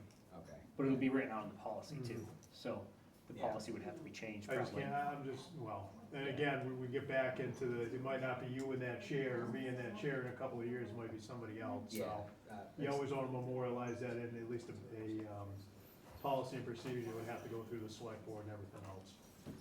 I just kind of want to inquire what the capacity of these cameras is to accept add-ons or change the software on to do different things, like accepting AI recognition or anything like that. Like, are they capable of that? I mean, what do you mean by AI? So there is analytics with it, so if we have a description, say somebody breaks into your house and you have video of the car, and it's a red car with a green sticker in the back windshield, we can put that into the analytics and it'll show us just red cars with a passable green sticker. Then we have to go from there. Is it going to say, you know, Joe Burns is driving this car? As you can see in those pictures, half the time you can't even, the light's gotta be just perfect to even see who's in the car, never mind do facial rec. Most of it is just shadows and you can't even see who's in the car. We're just getting that vehicle. I mean, could these cameras be upgraded within the 5-year contract to better quality cameras by Motorola or anyone really? Or could the software be changed on them so they can do different things? I guess that's kind of what I'm asking. The cameras are ours. Yeah, the so- cameras, we own the cameras, so it's not like they can come in and say, hey, here's these new cameras, we'd have to bring it up and go through all the steps to do that. And I'm sure they're I mean, not gonna wanna do it without some Money. monetary Yeah. compensation to do it. Yeah, basically, it's really, I mean, anything can be upgraded. New tech yesterday is old tech today. Right. So there's all sorts of stuff that could get added. Will it get added? It's money and time, you know? What do we want? What do we not want? It's a whole discussion for, the possibilities are endless if you open Pandora's box to what ifs, you know? Yeah, I think that's where a lot of the concern is. Yeah. Yeah. Yep. All right, thank you. Appreciate your question. Is there anyone else in the room before I go on to Zoom? I do. Sure. Fred Gore, I'll speak loud. Mike, this is, and Mike and I, we all know each other. Yeah. Mike, what are the model numbers of that Motorola? L6Q. L6Qs are equipped with digital and optical zooms, correct? Honestly, I don't know, but. They are. Okay. They are. Yep. Those cameras are capable of zooming 250 feet. Okay. So, what precautions is going to be in place where I live here, the camera is mounted here, and inadvertently also looking at my property? So right now. Because you can use the zoom to wide out or narrow it. Okay. That's what some of these people should be concerned about too, is Yeah. where these are located. Yeah. Now, you had mentioned, not you, but you also mentioned that 2 traffic cameras were, signs were gonna be bought. I went searching for 2 days, and I found a couple of them, I won't even tell you where, you probably know, with the Motorola and the Flux mounted in the back of the signs, Yes, you can do that. hidden in a little box. Yep. Unless you pull up to that sign and you go, hey there, I'm here, you're never gonna know I'm there. Yep. So, Now, if you recall the whole thing with the Westfield Forum, that was actually on their traffic trailer, I believe, was the one they had the picture correct. of. Yep. They actually have 2. So these L6Qs, when we set them up in a location, they have to be so many, if you look at their specs, they have to be so many feet I off did the look road. at the spec. And then they can only detect plates so far. So we're not putting it up to look in your house, we're putting it up to look on the road. And if we widen it out too much, we're gonna lose analytics on what's on the road that we're focusing on. If we wanted to put up a camera to look at your house or whatever, we'd have to get a warrant.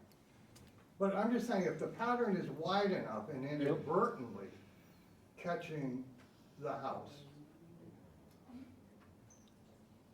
you guys can say whatever you want. Yeah. But who's watching the watchers? Yep. I mean, we could, depending on what No, they. think about it. Yeah. Who's watching the watchers? Yep, So these are all legitimate questions. yeah, I hear you. That, and you know, we know each other Yeah. good. Yeah. And has anybody thought about this? And the other thing is, why would you enter in a 5-year contract to a product that we've never used? Why wouldn't you use, hey, we'll try it for 1 year? So because And the we'll see grant, because the grant paid for it for 5 years, so But we we could, could have paid we, for it for 1 year. we could have, but then after 1 year, if Guys, we can wanted you to keep the yeah. discussion here for the moment? So and then we we'll- could have said, hey, let's get them for 1 year, but then Right. after 1 year, if we don't get a grant, now we're on the hook to pay for it. Just because we have the software for 5 years doesn't mean we have to use it for 5 years, And, right? and the question on the gentleman back there, well, they blow the software in over the air. All the upgrades are done over the air. You don't even have to touch the camera. We They'll have, send a signal out, you want to upgrade, yes or no? Click the box, yes, done. yes, we have to do that though. It's on us, not on Motorola. So I'd have to go in and connect to the camera and say So to upgrade or your not. question, it does get upgraded if they decide to. Don't get me wrong, No, you're good. I think the product is great, I really do. Yeah, It is an asset, number one. Yeah. If it used properly, yep, it's a great tool to have. And I would 100% back it. But every time you listen to the news now, another cop is getting arrested for getting in there and pulling a bunch of data out. the policy's working. If any of our guys do it, if I do it, fire me, please. That, we have to police ourselves. You know, It goes right back, Yeah. who's watching the watcher? the courts and the command staff. And That's don't what it forget boils now, down the, sorry to pile in, but the Police Officer Standard Training Yeah. Commission now that holds the key to every police officer's livelihood in their unelected hands. I understand. I think it's a great program. I really do. I back it 100%. I just, you know, 23 and me. Have you heard that company? 23 and me. Yeah, that's a different I'm thing. getting to this. You know where I'm going. Yeah, You know where I'm going. yes, 23 and me went belly up, just like Motorola, anybody could do. They could sell that subsidiary out to whatever. 23 and me collected DNA data, if you remember that. Yep. The co-founder of that company last year bellied up the company because there was more money to be made in selling the data. Yep. Initially, he sold the data, which is everyone's DNA, for $256 million. I believe that was the amount. 22 states had found out about it and didn't let it go through. 305 million, I think, was offered by a medical research company, and they bought everybody's DNA. Yep. So there's let's, no can we try protection to, on I get it, data. I get where you're going with this, but Right, it's a that's little the- tangential. I'm just saying, it can happen. And here's one of the good things, we have the data, it's ours, it's in the cloud, but it's ours. Motorola doesn't have access to it. So I don't think the town's interested in selling the data. Where's this cloud? What town is this It's cloud over? just, that's a whole. Is there anyone else in the room before I go to Zoom? All right, Mrs. LeBlanc's been patiently waiting. Hi. First of all, I'm not a fan of this at all, and I'm not buying the sales pitch. Been around too long to know, and there's information out there all over the place. I'm 100% agreement with Mr. Methy. And to the young 18-year-old gentleman that did his presentation, he did an awesome job. Kudos to you. You covered just about everything. Again, like I said in the beginning, this town is not the same town we moved to. I don't feel that it's big enough to, get involved with this. And again, it's gonna cost the taxpayers money, again, when we have to either buy our own equipment or do whatever. And so it's cha-ching, cha-ching, cha-ching, more money from the taxpayers. I just really don't think we need it, and I'm not in favor of it.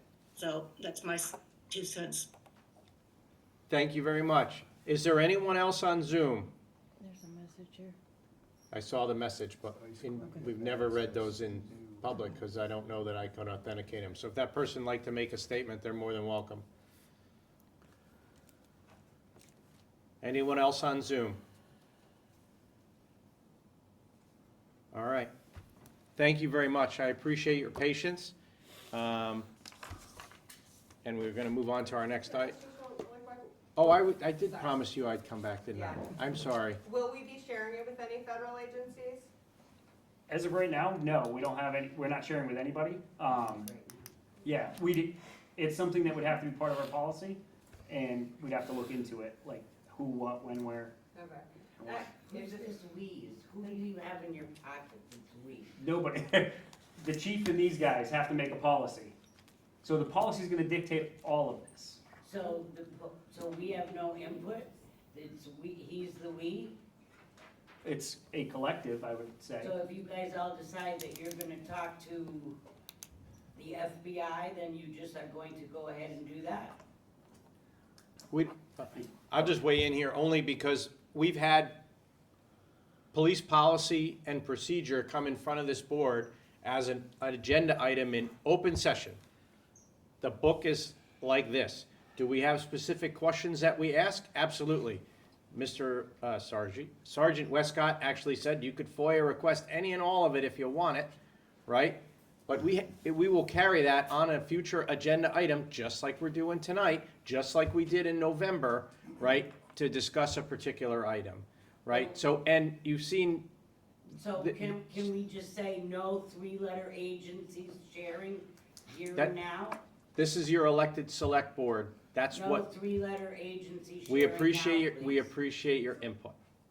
Even four-letter ones. What happens now? So today ends and we kind of give our Yep. opinion. Is it up to you guys to decide if we're gonna allow these cameras?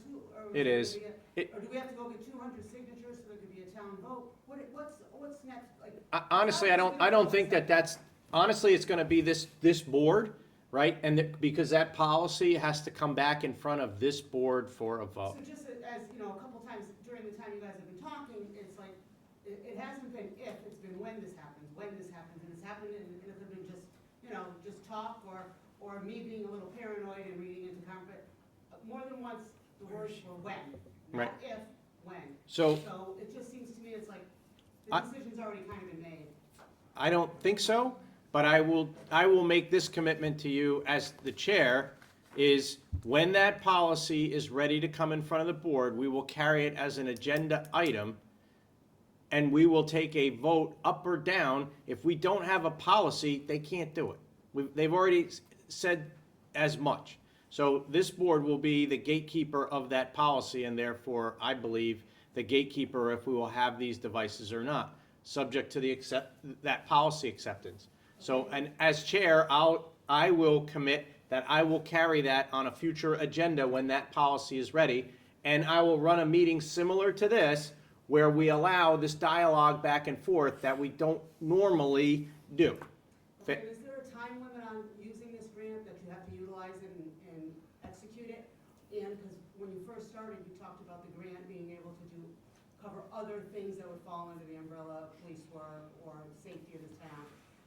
So is there a time limit, and say it comes out that, you know, these aren't gonna be what we want in Southwick, to be able to execute those funds doing something else to help the police department? So as of right now, the grant has actually been finalized, the monies have been spent, those 3 cameras were purchased. If for some reason the board decides, hey, we don't want these in Southwick, then we gotta figure out what we're gonna do with those cameras. That's the long and short of it. Okay. So All I right. got. We've got to move on. We've got Really other, quick. sorry, I'm sorry, Joseph. Yep, Westfield Dispatch, so they don't look at the system at all now, for Westfield? For Westfield, no. Really? They call down. It has to go through the cruiser, Yeah. or the officer. All right, and then, is stuff really ever deleted? I Yeah, mean, oh yeah. Yeah, it but what- automatically, You're the computer guy, I mean, Well- is it really ever deleted? yeah. I just wanted to talk to that. Hey, folks. We were very, excuse Guys. me. Thank you. So, just like the video retention, Right. right? Sergeant Westcott alluded to it too, is you delete the data, it is indeed gone. And especially because it's here, you know, and it's deleted and gone. But if you need to preserve it for an No, I investigation or understand that, whatever, right. they can But I retain see that. And they deleted. can also retain the record of the queries that were made. Right. So while it's recording stuff and you dump that every 30 days, but his or anyone else's requests Right. for the data, you retain that for a 100%. longer period of When time. I see, I hear deleted, I also hear deleted elsewhere, and it's never deleted. That's why I asked, Yeah. is it really deleted? Okay, and my last thing is, I am not ready to give up the town's liberties for this personally. That's just my opinion, but I'm not ready to do that. So, Jimmy's gonna skip that rock. Name on the line. All right, we've got to move on. Thank you very much, and I appreciate everybody coming out and sharing their opinions into us. Westfield gas guy still alive back there? All right. Come on up.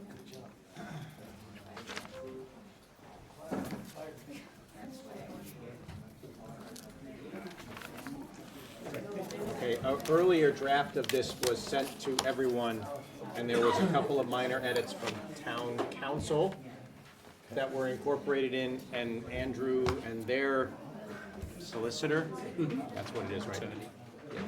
Barrister? Yeah, same thing. Went through it. So this is the successor agreement to agreement number 1 that was already done and run with Whip City Fiber, Westfield Gas and Electric. This is contract number 2, which is the build-out for the pilot area. We've completed, almost all the poll applications are in and done, except for, are we in? One additional. One additional application needs to go in.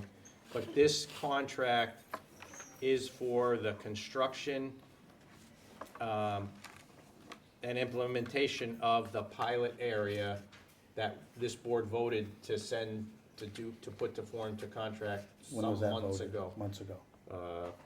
8, 9 months All right. ago now, maybe longer.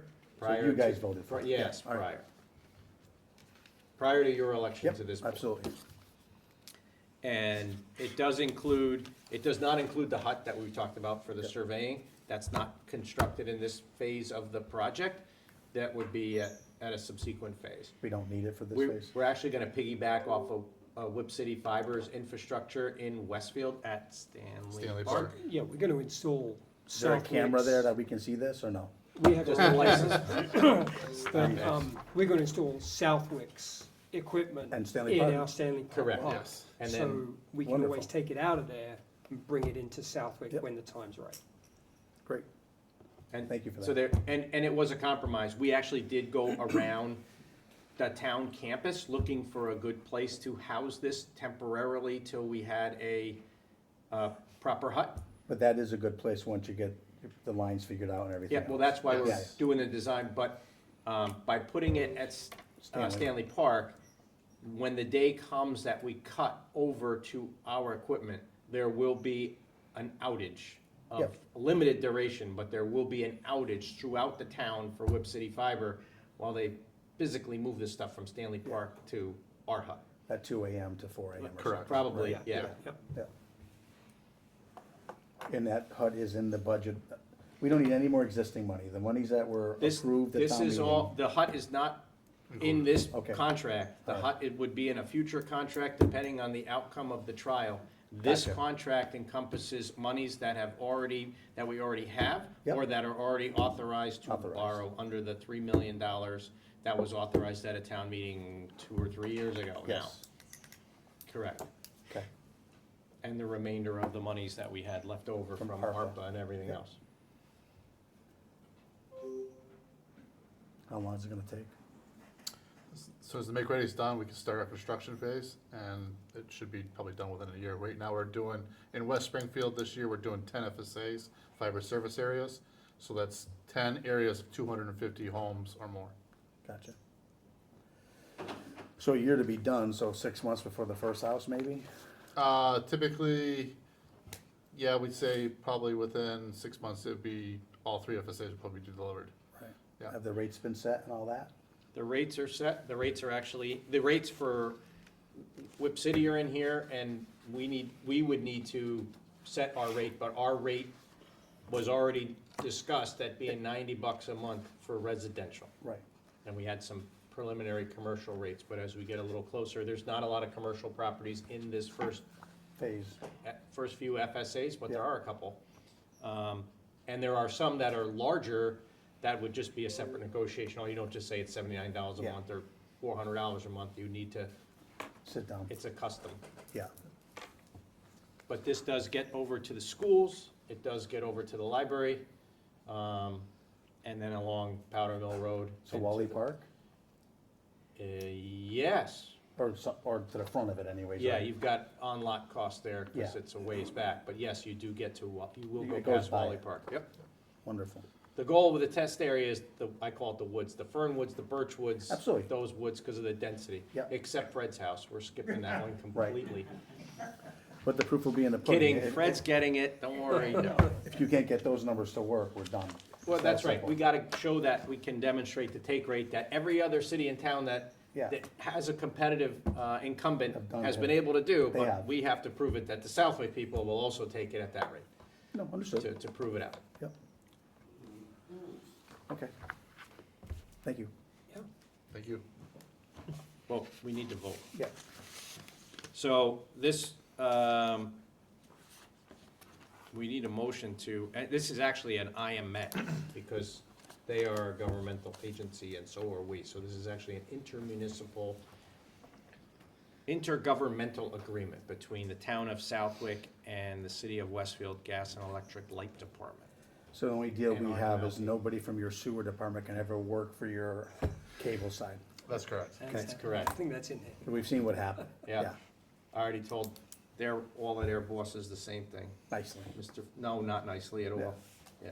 As soon as you say IMA, I get nervous. Hmm. Okay. Well, shut up.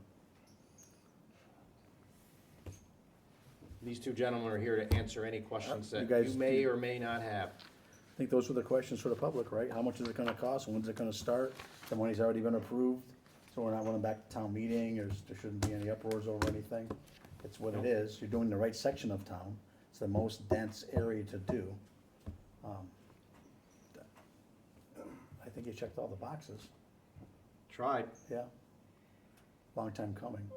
Yeah. And there'll be negativity, of course, because, they've lost by so many votes anyways, the first round. But, this money was always sitting here. 20 for the 2/3 for the whole project. 20, yeah. 20 votes. The vote's a vote. Yep.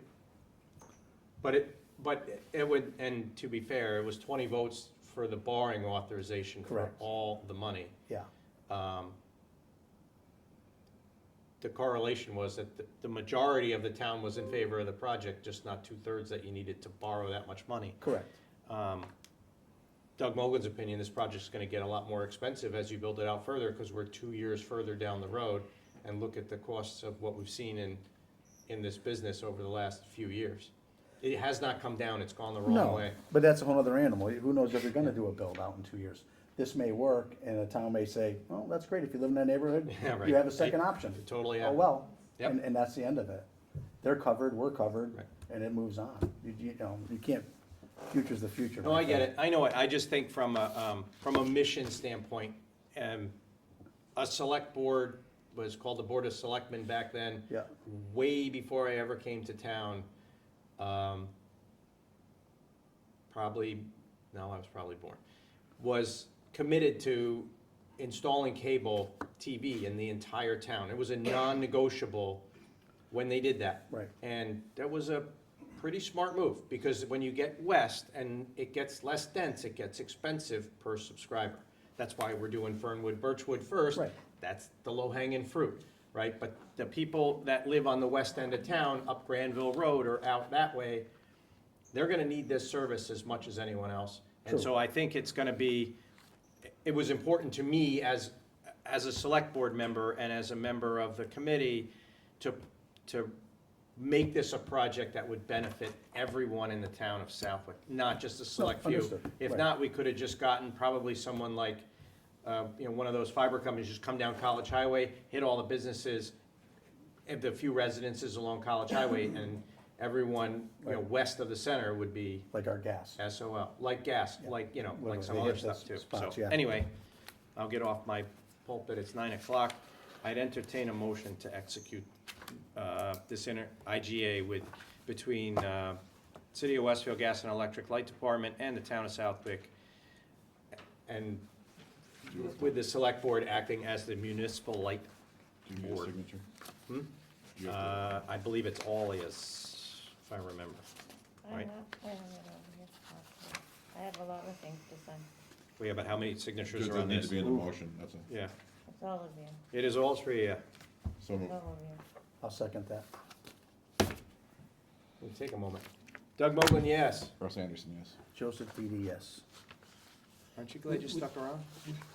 Would this be DocuSign or wet signature? We're gonna do a wet signature right after this meeting. Okay. And you can either stick around or I'll get it to you tomorrow. I'll come back. All right. Don't blame you. We're moving. We good? Yeah, we're All good. right. Thank you. Thank you very much. Appreciate it. We didn't have much in the way of miscellaneous correspondence. They're gonna be, MassDOT let us know they're gonna be doing some bridge work on the brook on North Loomis that crosses Munn Brook. They're replacing the rusted guardrails that have fallen down and off.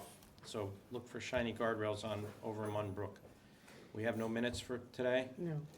Warrants, acknowledged payroll warrant 2702 dated July 14th in the amount of $361,610.79. Oops, put someone's eye out. Acknowledged payables warrants 2701B dated July 1st in the amount of $2,472,963.27. And warrant 2702B dated 7/6/2026 in the amount of $206,748.46. Before we adjourn, I want to ask a question to think about for the next meeting, because it came up in public comment, and it was a good one, because it came up from Ms. LeBlanc and the other young lady. Why wouldn't we just allow public comment on anything at the start of a meeting versus holding an agenda item and taking public comment at that point in time? Sir? So back in the old days, depending on who the chairman of the select board was, almost depended on how it flowed, right? Russ Fox would take every question in and not say a word. Yeah. Right? A big part of it was, could you answer the question? Mm-hmm. And honestly, most of the public would understand if you said, I gotta email you tomorrow. Yep. I don't have it in front of me. Jason Perone would just about talk to anybody at any time, right? If he could answer it, you would. Absolutely. I pretty much did the same thing in my career. So I think it comes back to the chairman, at least in the past it has, and what that appetite is. Because, 80% we can answer. 20% we just go, oh, God. But what I about don't it? know. And I agree with you on that, and Yeah. I just And try they to be would measured, understand like, that. if I don't know the answer and I'm not really sure, I'm not gonna answer it in front of, or answer that may be Absolutely. wrong. Right. But the question was, and Mrs. LeBlanc asked it, was, we had 20, 30 people out here tonight. Right. We could've took public comment, not the Oh, the back way and it's written, forth the way it's about the camera Yes. situation, Right. and said thank you, and get their piece in. The we young want man them to could've stay read all his night. novel, and, Right. I'm kidding, No, you're I'm good. kidding. You're good. Could've read his thing and been home, right? But instead, we held it until we got to that item on the agenda. That I don't know if that's a legality or not. It's not, I don't Okay. think it is, I think it's just protocol of the board, tradition of the board. So that's why I wanna, for our next meeting, let's think about that and let's and we can just, And we've it's moved not a stuff rule, it's not forward. even written down somewhere, it's You could something we move the agenda too. We've moved stuff forward before. Well, you absolutely could do that. Right. But, yeah, we had a point, the only thing we can't move is stuff that's like at a public hearing. Right. You can't start it Set a before date that time, time, you right. could start it way Yes. after, we've done that. Right. But I mean, some folks came out to talk about this item. I let this meeting go with the back and forth. Yeah. Technically, it's not back and forth, it's directional. Right.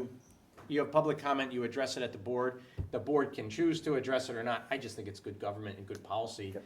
that have a dialogue. I think we answered a lot of questions tonight.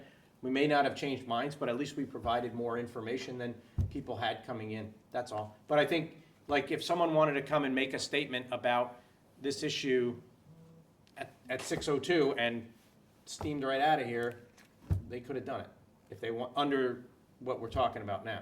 Yeah, it really doesn't make sense to not talk about items, or you can't talk if it's on the agenda. It's kind of Yeah, counterintuitive. I think we should, and so how about we just carry it on the agenda for next week and say, we'll just change that, or we'll just agree to make that a change in policy of the board, Because it's not it's nowhere written down. It's not in our handbook. It's no. that I Attorney can General find. recommends. I think it's more of the Robert's Rules of Order. Right.